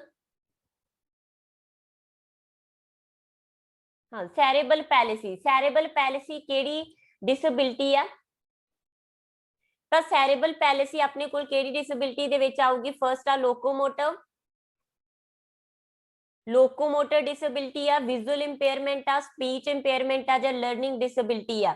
ਤਾਂ ਆਪਣੇ ਕੋਲ ਜਿਹੜਾ ਇੱਥੇ ਆਨਸਰ ਬਣਦਾ ਹੈਗਾ ਉਹ ਕੀ ਹੈਗਾ, ਇਹ ਲੋਕੋਮੋਟਰ ਆ, ਕਿਉਂਕਿ ਇਹ ਵੈਸੇ ਨਿਊਰੋਲੋਜੀਕਲ ਆ, ਦਿਮਾਗ ਦੇ ਵਿੱਚ ਆ, ਜਿਵੇਂ ਆਪਾਂ ਕਹੀਏ ਕਿ ਦਿਮਾਗੀ ਪੈਰਾਲਾਈਸਿਸ ਹੋ ਜਾਂਦਾ, ਦਿਮਾਗ ਆ ਜਿਹੜਾ ਪ੍ਰੋਪਰ ਵਰਕ ਨਹੀਂ ਕਰਦਾ, ਦਿਮਾਗ ਸਹੀ ਤਰ੍ਹਾਂ ਨਾ ਚੱਲਣ ਕਰਕੇ ਬੋਡੀ ਨੂੰ ਸਹੀ ਤਰ੍ਹਾਂ ਦੀ ਸੂਚਨਾ ਨਹੀਂ ਮਿਲਦੀ ਕਿ ਉਹਨੇ ਕੀ ਐਕਟੀਵਿਟੀ ਕਰਨੀ ਹੈ, ਤੇ ਇਸ ਤਰੀਕੇ ਨਾਲ ਇੱਕ ਲਕਵਾ ਹੋ ਜਾਂਦਾ, ਜਿਵੇਂ ਪੈਰਾਲਾਈਸਿਸ ਹੋ ਜਾਂਦੀ ਹੈ, ਤਾਂ ਬੱਚਾ ਪ੍ਰੋਪਰ ਆ ਜਿਹੜਾ ਮੈਂਟਲੀ ਵੀ ਠੀਕ ਨਹੀਂ ਹੁੰਦਾ ਤੇ ਫਿਜ਼ੀਕਲ ਐਕਟੀਵਿਟੀਜ਼ ਵੀ ਪ੍ਰੋਪਰ ਨਹੀਂ ਕਰ ਪਾਉਂਦਾ। ਤਾਂ ਇਹ ਕਿਹੜੀ ਹੈਗੀ ਆ, ਲੋਕੋਮੋਟਰ ਡਿਸੇਬਿਲਿਟੀ, ਜਿਹਦੇ ਚ ਕੀ ਆਊਗਾ, cerebral palsy is a locomotor disability. Visual ਦੇ ਵਿੱਚ ਕੀ ਆ ਸਕਦੇ ਹੈਗੇ ਆ, ਜਿਹੜੇ ਬੱਚਿਆਂ ਨੂੰ ਬਿਲਕੁਲ ਹੀ ਨਹੀਂ ਦਿਖਦਾ, ਜਾਂ ਤਾਂ ਬਲਾਈਂਡ ਨੇ ਜਾਂ ਪਾਰਸ਼ਲ ਬਲਾਈਂਡ ਨੇ। ਠੀਕ ਹੈ, ਜਾਂ ਸਪੀਚ ਦੇ ਵਿੱਚ ਕਿਹੜੇ ਆਉਣਗੇ, ਜਿਵੇਂ ਅਸੀਂ ਡਿਸਆਰਥਰੀਆ ਕੀਤਾ ਸੀਗਾ, ਜਾਂ ਤਾਂ ਬਿਲਕੁਲ ਗੂੰਗੇ, ਜਾਂ ਫਿਰ ਜਿਨ੍ਹਾਂ ਨੂੰ ਪਾਰਸ਼ਲ ਸਪੀਕਿੰਗ ਪ੍ਰੋਬਲਮਸ ਨੇ। ਠੀਕ ਹੈ, ADHD ਕੀ ਹੁੰਦਾ, ADHD ਦੀ ਫੁੱਲ ਫਾਰਮ ਆ ਅਟੈਂਸ਼ਨ ਡੈਫੀਸ਼ੀਐਂਟ ਹਾਈਪਰ ਐਕਟੀਵਿਟੀ ਡਿਸਆਰਡਰ। ਇਹ ਵੀ ਇੱਕ ਤਰੀਕੇ ਦੀ ਲਰਨਿੰਗ ਦੇ ਵਿੱਚ ਰੁਕਾਵਟ ਬਣਨ ਵਾਲੀ ਬੱਚਿਆਂ ਦੇ ਵਿੱਚ ਇੱਕ ਡਿਸਆਰਡਰ ਆ, ਜਿਹਦੇ ਚ ਬੱਚਾ ਧਿਆਨ ਨਹੀਂ ਫਿਕਸ ਕਰ ਪਾਉਂਦਾ ਕਿਸੇ ਚੀਜ਼ ਦੇ ਉੱਪਰ। ਅਟੈਂਸ਼ਨ ਬੜੀ ਜ਼ਰੂਰੀ ਹੈ ਲਰਨਿੰਗ ਕਰਨ ਦੇ ਲਈ, ਹਨਾ, ਜਿਵੇਂ ਬੰਡੂਰਾ ਨੇ ਵੀ ਕਿਹਾ ਕਿ ਅਟੈਂਸ਼ਨ ਬਹੁਤ ਇੰਪੋਰਟੈਂਟ ਆ ਜਦੋਂ ਬੱਚਾ ਆਬਜ਼ਰਵੇਸ਼ਨ ਕਰਦਾ। ਤਾਂ ਜਦੋਂ ਬੱਚੇ ਨੂੰ ਅਟੈਂਸ਼ਨ ਹੀ ਕਰਨ ਦੇ ਉੱਪਰ, ਕਿਸੇ ਚੀਜ਼ ਦੇ ਉੱਪਰ ਧਿਆਨ ਕੇਂਦਰਿਤ ਕਰਨ ਦੇ ਵਿੱਚ ਹੀ ਸਮੱਸਿਆ ਹੋ ਜਾਏ, ਤਾਂ ਉਹਨੂੰ ਕੀ ਆਖਦੇ ਹੈਗੇ ਆ, ADHD। Then which of following is most in recognise children with special need. ਠੀਕ ਹੈ, ਬੱਚੇ ਤੁਸੀਂ ਪਹਿਚਾਣ ਕਰਨੀ ਆ ਕਿ ਖਾਸ ਲੋੜਾਂ ਵਾਲੇ ਬੱਚੇ ਕਿਹੜੇ ਨੇ, ਤਾਂ ਉਹਦੇ ਲਈ ਸਭ ਤੋਂ ਜ਼ਿਆਦਾ ਬੈਸਟ ਮੈਥਡ ਕਿਹੜਾ ਹੋਊਗਾ, ਤੇ ਉਹਦੇ ਲਈ ਸਭ ਤੋਂ ਜ਼ਿਆਦਾ ਬੈਸਟ ਮੈਥਡ ਮੰਨਿਆ ਜਾਂਦਾ ਹੈਗਾ ਕੇਸ ਸਟੱਡੀ। ਠੀਕ ਹੈ, ਇਹਨੂੰ ਧਿਆਨ ਚ ਰੱਖਿਓ, ਕੇਸ ਸਟੱਡੀ ਤੇ ਆਬਜ਼ਰਵੇਸ਼ਨ ਮੈਥਡ, ਇਹ ਦੋਨੋਂ ਮੈਥਡ ਹੀ ਮੋਸਟ ਇੰਪੋਰਟੈਂਟ ਨੇ ਇਹਨਾਂ ਬੱਚਿਆਂ ਦੀ ਪਛਾਣ ਕਰਨ ਦੇ ਲਈ। ਕੇਸ ਸਟੱਡੀ ਦੇ ਵਿੱਚ ਕੀ ਆ, ਜਿਹੜੇ ਖਾਸ ਲੋੜਾਂ ਵਾਲੇ ਜਿਹੜੇ ਵੀ ਬੱਚੇ ਨਾਲ ਤੁਹਾਨੂੰ ਕੋਈ ਪ੍ਰੋਬਲਮ ਲੱਗਦੀ ਆ, ਹਨਾ, ਕਿ ਪ੍ਰੋਬਲਮ ਵਾਲਾ ਬੱਚਾ, ਉਹਦੀ ਪੂਰੀ ਹਿਸਟਰੀ ਤੁਸੀਂ ਇਕੱਠੀ ਕਰਦੇ ਹੋ। ਆਬਜ਼ਰਵੇਸ਼ਨ ਦੇ ਵਿੱਚ ਕੀ ਆ, ਸਿੰਪਲ ਉਸ ਬੱਚੇ ਨੂੰ ਆਬਜ਼ਰਵ ਕਰਦੇ ਹੋ, ਦੇਖਦੇ ਹੋ ਕਿ ਉਹ ਕਿਸ ਤਰੀਕੇ ਦਾ ਬਿਹੇਵੀਅਰ ਕਰਦਾ, ਤੇ ਉਹਦੇ ਆਧਾਰ ਉੱਪਰ ਹੀ ਤੁਸੀਂ ਅੰਦਾਜ਼ਾ ਲਾਉਂਦੇ ਹੋ ਕਿ ਇਹਨੂੰ ਇਹਦੀਆਂ ਕਿਸ ਤਰੀਕੇ ਦੀਆਂ ਨੀਡਸ ਹੋਣਗੀਆਂ, ਸਪੈਸ਼ਲ ਨੀਡਸ ਦੇ ਡਿਊਰਿੰਗ। ਠੀਕ ਹੈ ਜੀ, ਦੈਨ ਆਪਣੇ ਕੋਲ which of following is no need of children with special need, ਖਾਸ ਲੋੜਾਂ ਵਾਲੇ ਬੱਚੇ ਦੀ ਇਹਨਾਂ ਦੇ ਵਿੱਚੋਂ ਕਿਹੜੀ ਲੋੜ ਨਹੀਂ ਆ। ਐਡਮਿਸ਼ਨ ਇਨ ਸਪੈਸ਼ਲ ਸਕੂਲ, ਇਹਨਾਂ ਬੱਚਿਆਂ ਨੂੰ ਕਹਿੰਦੇ ਖਾਸ ਸਕੂਲਾਂ ਦੇ ਵਿੱਚ ਜਮ੍ਹਾਂ ਕਰਾਉਣਾ ਚਾਹੀਦਾ। ਸੈਕਿੰਡ ਹੈ ਇਕੁਅਲ ਅਪਰਚੂਨਿਟੀ ਆਫ ਲਰਨਿੰਗ, ਇਹ ਤਾਂ ਇਹਨਾਂ ਦੀ ਲੋੜ ਹੈਗੀ ਆ ਕਿ ਉਹਨਾਂ ਨੂੰ ਇਕੁਅਲ ਅਪਰਚੂਨਿਟੀ ਪ੍ਰਦਾਨ ਹੋਵੇ, ਹਨਾ, ਪ੍ਰੋਪਰ ਗਾਈਡੈਂਸ ਐਂਡ ਐਡਵਾਈਸ ਮਿਲੇ, ਇਹ ਵੀ ਇਹਨਾਂ ਦਾ ਇੱਕ ਰਾਈਟ ਆ। ਠੀਕ ਹੈ, ਇੰਡੀਵਿਜੂਅਲ ਡਿਫਰੈਂਸਿਸ ਮਤਲਬ ਵਿਅਕਤੀਗਤ ਭਿੰਨਤਾਵਾਂ ਨੂੰ ਧਿਆਨ ਦੇ ਵਿੱਚ ਰੱਖ ਕੇ ਇਹਨਾਂ ਨੂੰ ਟੀਚ ਕੀਤਾ ਜਾਵੇ। ਪਰ ਅੱਜ ਕੱਲ ਜਿਹੜਾ ਸਾਡੇ ਕੋਲ ਇਹਨਾਂ ਦੇ ਲਈ ਕੰਸੈਪਟ ਆ ਉਹ ਇਨਕਲੂਸਿਵ ਐਜੂਕੇਸ਼ਨ ਦਾ, ਮਤਲਬ ਇੱਕ ਜਗ੍ਹਾ ਦੇ ਉੱਪਰ ਹੀ ਬੱਚਿਆਂ ਨੂੰ ਕਿਸੇ ਵੀ ਤਰ੍ਹਾਂ ਦੇ ਹੋਣ, ਸਪੈਸ਼ਲ ਨੀਡ ਵਾਲੇ ਬੱਚਿਆਂ ਨੂੰ ਸਧਾਰਨ ਬੱਚਿਆਂ ਦੇ ਨਾਲ ਹੀ ਸਕੂਲਾਂ ਦੇ ਵਿੱਚ ਟੀਚ ਕੀਤਾ ਜਾਂਦਾ। ਠੀਕ ਹੈ, inclusive education most important concept ਆ, ਤੇ ਇਹਨਾਂ ਦੇ ਲਈ ਫਿਰ ਸਪੈਸ਼ਲ ਸਕੂਲਾਂ ਦੀ ਨੀਡ ਅੱਜ ਕੱਲ ਖਤਮ ਕਰ ਦਿੱਤੀ ਗਈ ਆ। ਜੇ ਬਹੁਤ ਜ਼ਿਆਦਾ ਮੇਜਰ ਪ੍ਰੋਬਲਮ ਆ ਬੱਚੇ ਨੂੰ, ਤਾਂ ਹੀ ਸਪੈਸ਼ਲ ਸਕੂਲ ਦੇ ਵਿੱਚ ਐਡਮਿਟ ਕੀਤਾ ਜਾਊਗਾ, ਅਦਰਵਾਈਜ਼ ਇਨਕਲੂਸਿਵ ਰੂਲਸ ਦੇ ਅੰਡਰ ਜਿਹੜੀ ਖਾਸ ਲੋੜਾਂ ਵਾਲੇ ਬੱਚੇ ਨੇ ਉਹਨਾਂ ਨੂੰ ਸਧਾਰਨ ਸਕੂਲਾਂ ਦੇ ਵਿੱਚ ਹੀ ਪੜ੍ਹਾਇਆ ਜਾਊਗਾ। ਖਾਸ ਲੋੜਾਂ ਵਾਲੇ ਬੱਚੇ ਕਿਹੜੇ ਹੁੰਦੇ ਨੇ, ਜਿਨ੍ਹਾਂ ਦੀਆਂ ਸਧਾਰਨ ਬੱਚਿਆਂ ਤੋਂ ਲੋੜਾਂ ਡਿਫਰੈਂਟ ਹੋਣ, ਸਧਾਰਨ ਬੱਚਿਆਂ ਤੋਂ ਜਾਂ ਤਾਂ ਉਹ ਸੁਪੀਰੀਅਰ ਹੋਣ ਜਾਂ ਫਿਰ ਥੋੜੇ ਲੋ ਹੋਣ, ਤਾਂ ਉਹਨੂੰ ਅਸੀਂ ਕੀ ਆਖਾਂਗੇ, ਚਿਲਡਰਨ ਵਿਦ ਸਪੈਸ਼ਲ ਨੀਡ। ਪਰ ਉਹਨਾਂ ਕੋਲ ਵੀ ਹੱਕ ਆ ਕਿ ਕਿੱਥੇ ਪੜ੍ਹਨ ਦਾ, ਸਧਾਰਨ ਸਕੂਲਾਂ ਦੇ ਵਿੱਚ ਪੜ੍ਹਨ ਦਾ। ਨੈਕਸਟ ਆਪਣੇ ਕੋਲ question, project teaching method is associated with. ਠੀਕ ਹੈ, ਪ੍ਰੋਜੈਕਟ ਮੈਥਡ ਆ ਜਿਹੜਾ ਕਿਹਦੇ ਨਾਲ ਐਸੋਸੀਏਟ ਕਰਦਾ ਹੈਗਾ, ਜੌਹਨ ਡੈਵੀ ਦੇ ਨਾਲ। ਠੀਕ ਹੈ, ਜੌਨ ਡੈਵੀ ਦੇ ਨਾਲ ਡੀਲ ਕਰਦਾ। एजुकेशन दे विच इहनूं एक तरीके दे नाल लैके आउण वाला कौन आ? John Dewey. पर इस मैथड नूं जिहड़ा किहने आपां कहीए किहदे नाल किहनूं इन्वेंटर मन्निया जांदा, किहदे नाल जोड़िया जांदा, तो है किलपैट्रिक। ठीक है, किलपैट्रिक असल दे विच जॉन डेवी ने की सीगा एक आइडिया दिता प्रैगमाटिज्म दा, लर्निंग बाय डूइंग दा। ओहदे आधार उपर ही किलपैट्रिक ने एक बुक लिखती केड़ी द प्रोजेक्ट मैथड। दा प्रोजेक्ट मैथड टर्म आ जिहड़ी बेसिकली यूज की गई बाई किलपैट्रिक। इस करके प्रोजेक्ट मैथड नूं काफी जिहड़ा हैगा ये आख्या जांदा कि किलपैट्रिक ने ही प्रोजेक्ट मैथड दिता, पर ओहदा आधार तैयार करने वाला कौन सी? John Dewey. ते इत्थे साडे कोल वैसे भी किलपैट्रिक नहीं है, तो साडा आंसर इत्थे की बनदा हैगा? John Dewey. जिहड़ा फ्रोबल आ इहने किहड़ा मैथड दिता? इहने आधार तैयार किया प्लेवे मैथड दा, पर एग्जैक्टली जिहड़ा मैथड इहने दिता वो किहड़ा सी? किंडरगार्टन। ये बेटा करैक्ट कर लो, मैं जदों भी बोलदी आ ना मेरे मुंह चों हमेशा ही 1937 निकल जाता, वो जिवें है ना कई बार हैबिट हो जाती है 1900 बोल बोल के, है ना। तो 1837 आ, इनू क्लीयर कर लो। हमें मैं बहुत बार मेरे मुंह दे विचों 1937 निकल जाता। 1837 के उपर तुसी याद रखना, मेरे मुंह चो 1937 भी निकल जाए तो उत्थे 1837 ही आ। ठीक है, वैसे मैं कोशिश करूंगी कि ना मतलब कंट्रोल रखा, ना बोला, पर जदों भी काली काली च बोल दिया तो हमेशा ही मुंह चो 1937 ही निकलदा। आर्मस्ट्रॉन्ग ने जेडे इन्हां ने भी मैथड्स देण दे विच बड़ा इंपॉर्टेंट रोल अदा किया ना। आर्मस्ट्रॉन्ग दे नाल रिलेटेड भी जेड़ा काफी इंपॉर्टेंट मैथड ने हेरिस्टिक मैथड दे विच काफी वड्डा रोल अदा किया। हेरिस्टिक मैथड दे विच ऑसबोर्न ने भी काफी इंपॉर्टेंट रोल अदा किया। ठीक है, मैकडूगल ने जेडे उन्होंने जिहड़ी साडी साइकोलॉजी है की होनी चाहिए है बिहेवियरिज्म दे नाल रिलेटेड है ना। मैकडूगल ने आख्या कि स्टडी आ कादी बिहेवियरिज्म दी। ਤਾਂ ਇੱਥੇ ਤੁਹਾਡੇ ਕੋਲ ਦੋ ਇੱਕ ਚੀਜ਼ ਹੀ ਬਹੁਤ ਇੰਪੋਰਟੈਂਟ ਹੈ, ਇੱਕ ਤਾਂ ਫਰੋਬਲ, ਕਿਉਂਕਿ ਆਰਮਸਟਰੋਂਗ ਦੇ ਮੈਥਡਸ ਨੇ ਜਿਹੜੇ ਉਹ ਤੁਹਾਡੇ ਲਈ ਨਹੀਂ ਕੀਤੇ ਜਾਂਦੇ ਹਨ। ਹਿਊਰਿਸਟਿਕ ਮੈਥਡ ਡਿਸਕਵਰੀ ਮੈਥਡ ਦੇ ਨਾਲ ਰਿਲੇਟ ਕਰਦਾ, ਇਹ ਵੀ ਆਰਮਸਟਰੋਂਗ ਵੀ ਤੇ ਔਸਬੋਰਨ ਵੀ, ਦੋਨੋਂ ਹੀ ਡਿਸਕਵਰੀ ਹਿਊਰਿਸਟਿਕ ਇਹਨਾਂ ਮੈਥਡਸ ਦੇ ਨਾਲ ਡੀਲ ਕਰਦੇ ਨੇ। ਠੀਕ ਹੈ, ਇਨਡਾਇਰੈਕਟਲੀ। ਤਾਂ ਜਿਹੜਾ ਇਹ ਦੋਨੋਂ ਹੀ ਤੁਹਾਡੇ ਲਈ ਘੱਟ ਇੰਪੋਰਟੈਂਟ ਹੈ, ਸਿਰਫ ਜੌਨ ਡੈਵੀ ਦੇ ਉੱਪਰ ਧਿਆਨ ਰੱਖੋ ਤੇ ਫਰੋਬਲ ਦੇ ਉੱਪਰ ਧਿਆਨ ਰੱਖੋ।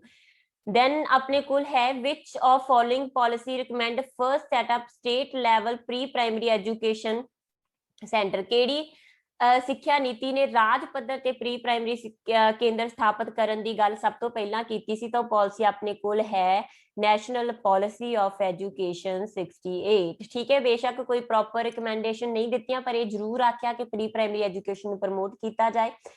भावनगर गुजरात दे विच who started formal pre primary education. तां प्री प्राइमरी एजुकेशन नूं स्टार्ट करन वाला भावनगर दे विच कौन आ? गीजूबाई बदेका।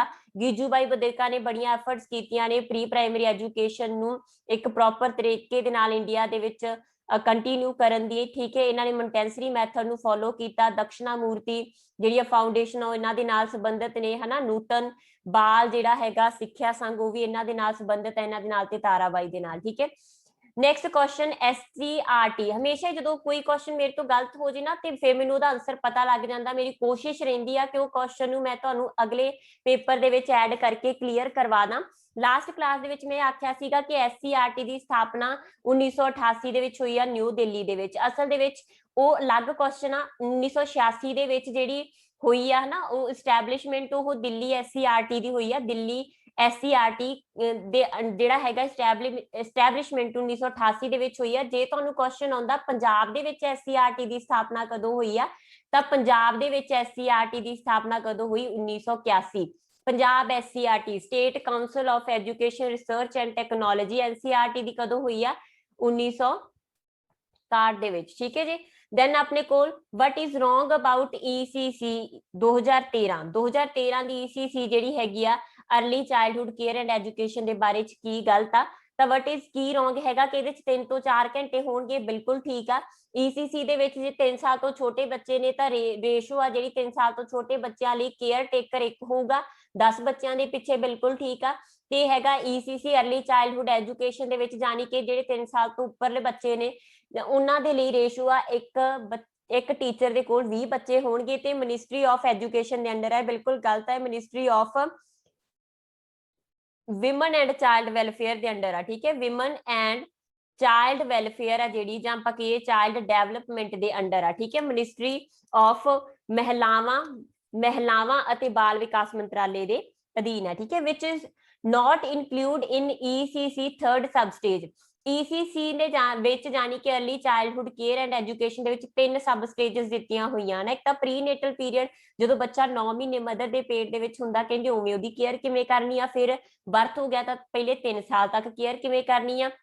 ਤੁਹਾਡੇ ਲਈ ਜਿਹੜੀ ਚੀਜ਼ ਇੰਪੋਰਟੈਂਟ ਆ ਕਿ 3 ਤੋਂ 6 ਸਾਲ ਜਦੋਂ ਉਹਦੀ ਐਜੂਕੇਸ਼ਨ ਦਾ ਦੌਰ ਆ ਗਿਆ ਤਾਂ ਉਦੋਂ ਤੁਸੀਂ ਕਿਹੜੀਆਂ-ਕਿਹੜੀਆਂ ਚੀਜ਼ਾਂ ਸ਼ਾਮਲ ਕਰੋਗੇ। ਤਾਂ ਇਹਦਾ ਮਤਲਬ ਇੱਕ ਇਸ ਕੁਐਸਚਨ ਦੇ ਵਿੱਚ ਇੱਕ ਐਵੇਂ ਦੀ ਚੀਜ਼ ਆ ਜਿਹੜੀ ਕਿ 3 ਤੋਂ 6 ਸਾਲ ਦੇ ਬੱਚੇ ਨੂੰ ਜੋ ECC ਦੇ ਅੰਡਰ ਪ੍ਰਦਾਨ ਕੀਤਾ ਜਾਂਦਾ ਉਹ ਸ਼ਾਮਲ ਨਹੀਂ ਆ। ਐਜੂਕੇਸ਼ਨ ਪ੍ਰਦਾਨ ਕਰਦੇ ਆ, ਬਿਲਕੁਲ ਸਹੀ ਆ, ਅਸੀਂ 3 ਤੋਂ 6 ਸਾਲ ਦੇ ਬੱਚੇ ਨੂੰ ਐਜੂਕੇਸ਼ਨ ਪ੍ਰਦਾਨ ਕਰਦੇ ਆ। ਪ੍ਰੀ ਸਕੂਲ ਦੇ ਵਿੱਚ ਬੱਚਾ ਜਾ ਸਕਦਾ, ਬਿਲਕੁਲ ਠੀਕ ਆ। ਹੈਲਥ ਕੇਅਰ ਦੇ ਸਕਦੇ ਆ, ਵੀ ਬਿਲਕੁਲ ਠੀਕ ਆ। ਜਿਹੜਾ ਸੇਫ ਬਰਥ ਆ ਨਾ, ਸੇਫ ਬਰਥ ਇਹ ਪ੍ਰੀਨੇਟਲ ਪੀਰੀਅਡ ਦੇ ਵਿੱਚ ਆ, ਠੀਕ ਹੈ। ਪ੍ਰੀਨੇਟਲ ਪੀਰੀਅਡ ਦੇ ਵਿੱਚ ਇਹ ਐਡ ਕੀਤਾ ਗਿਆ ਕਿ ਬੱਚੇ ਦਾ ਸੇਫ ਬਰਥ, ਬੱਚੇ ਨੂੰ ਇੱਕ ਚੰਗੀ ਤਰ੍ਹਾਂ ਪੈਦਾ ਕਰਾਉਣਾ ਵੀ ECC ਦੇ ਅੰਡਰ ਆਉਂਦਾ। ਉਹਦੀ ਇੱਕ ਪ੍ਰੋਪਰ ਜਿਹੜੀ ਹੈਗੀ ਆ ਡਿਲੀਵਰੀ ਇੱਕ ਮਦਰ ਦੀ ਉਹ ਇਹਦੇ ਚ ਆਊਗੀ, ਪਰ ਇਹ 3 ਤੋਂ 6 ਸਾਲ ਦੇ ਬੱਚੇ ਚ ਨਹੀਂ ਆਊਗੀ, ਠੀਕ ਹੈ ਜੀ। ਦੈਨ ਹੈਗਾ ਨੈਕਸਟ ਕੁਐਸਚਨ ਆਪਣੇ ਕੋਲ, CSW be established under which 5-year plan। CSW ਕੀ ਹੈ? ਸੈਂਟਰ ਸੋਸ਼ਲ ਵੈਲਫੇਅਰ ਬੋਰਡ ਦੀ ਸਥਾਪਨਾ ਕਿਹੜੀ 5 ਸਾਲਾ ਯੋਜਨਾ ਦੇ ਅਧੀਨ ਕੀਤੀ ਗਈ ਆ? ਤਾਂ ਸੈਂਟਰਲ ਸੋਸ਼ਲ ਵੈਲਫੇਅਰ ਬੋਰਡ ਦੀ ਸਥਾਪਨਾ ਕਿਹੜੀ 5 ਸਾਲਾ ਯੋਜਨਾ ਦੇ ਅੰਡਰ ਹੋਈ ਆ? ਫਰਸਟ, ਠੀਕ ਹੈ, ਫਰਸਟ 5 ਸਾਲਾ ਯੋਜਨਾ ਦੇ ਅੰਡਰ ਹੋਈ ਆ। ਤੇ ਇਹਦੇ ਚ ਕੀ ਕੀਤਾ ਗਿਆ ਸੀਗਾ ਕਿ ਬੇਸਿਕਲੀ 1953-1951 ਦੇ ਵਿੱਚ ਜਿਹੜੀ ਸਾਡੀ ਪਹਿਲੀ 5 ਸਾਲਾ ਯੋਜਨਾ ਆਉਂਦੀ ਆ ਤੇ 1953 ਦੇ ਵਿੱਚ CSW ਦੀ ਸੈਟਅਪ ਆ ਜਿਹੜੀ ਉਹ ਹੋ ਜਾਂਦੀ ਹੈ। ਦੈਨ ਆਪਣੇ ਕੋਲ who said learning is both acquisition and retention। ਕਿਹਨੇ ਆਖਿਆ ਕਿ ਲਰਨਿੰਗ ਦੇ ਵਿੱਚ ਦੋਵੇਂ ਚੀਜ਼ਾਂ ਸ਼ਾਮਲ ਨੇ। ਐਕੁਜੀਸ਼ਨ ਮਤਲਬ ਗ੍ਰਹਿਣ ਕਰਨਾ ਸਿੱਖਣ ਨੂੰ ਤੇ ਫਿਰ ਉਹਨੂੰ ਬਣਾ ਕੇ ਰੱਖਣਾ। ਇਹ ਕਿਹਨੇ ਕਿਹਾ?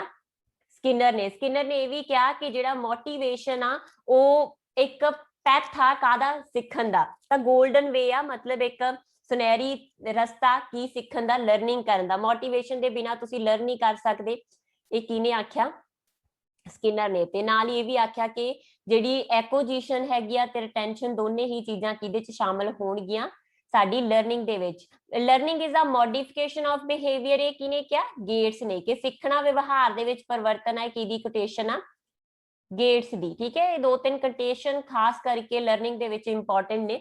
ਵਿਚ curriculum is best at pre primary level. Pre primary level ਦੇ ਉੱਪਰ ਕਿਹੜਾ ਕਰਿਕੂਲਮ ਸਭ ਤੋਂ ਵਧੀਆ? ਠੀਕ ਹੈ, ਥੀਮ ਬੇਸਡ ਹੋਣਾ ਚਾਹੀਦਾ ਹੈ, ਬਿਲਕੁਲ ਠੀਕ ਆ। ਐਕਟੀਵਿਟੀ ਬੇਸਡ ਹੋਣਾ ਚਾਹੀਦਾ, ਇਹ ਵੀ ਬਿਲਕੁਲ ਠੀਕ ਆ, ਹਨਾ। ਇੱਥੇ ਨਾ ਪਲੇ ਲਿਖਣਾ ਸੀ, ਇੱਥੇ ਪੇ ਲਿਖਿਆ ਹੋਇਆ ਤੇ ਇੱਥੇ ਪਲੇ ਆਊਗਾ, ਠੀਕ ਹੈ। ਪਲੇ ਬੇਸਡ ਇਹ ਵੀ ਬਿਲਕੁਲ ਠੀਕ ਆ। ਜੇ ਅਸੀਂ ਇਹਨਾਂ ਸਾਰਿਆਂ ਨੂੰ ਇਕੱਠਾ ਕਰ ਦਈਏ, ਹੁਣ ਤਾਂ ਕੱਲੇ ਪਏ ਨੇ, ਹਨਾ। ਜੇ ਆਪਾਂ ਇਹਨਾਂ ਸਾਰਿਆਂ ਨੂੰ ਇਕੱਠਾ ਕਰ ਦਈਏ ਤਾਂ ਆਪਣੇ ਕੋਲ ਇੱਕ ਮੈਥਡ ਬਣ ਜਾਊਗਾ ਇੰਟੀਗ੍ਰੇਟਡ।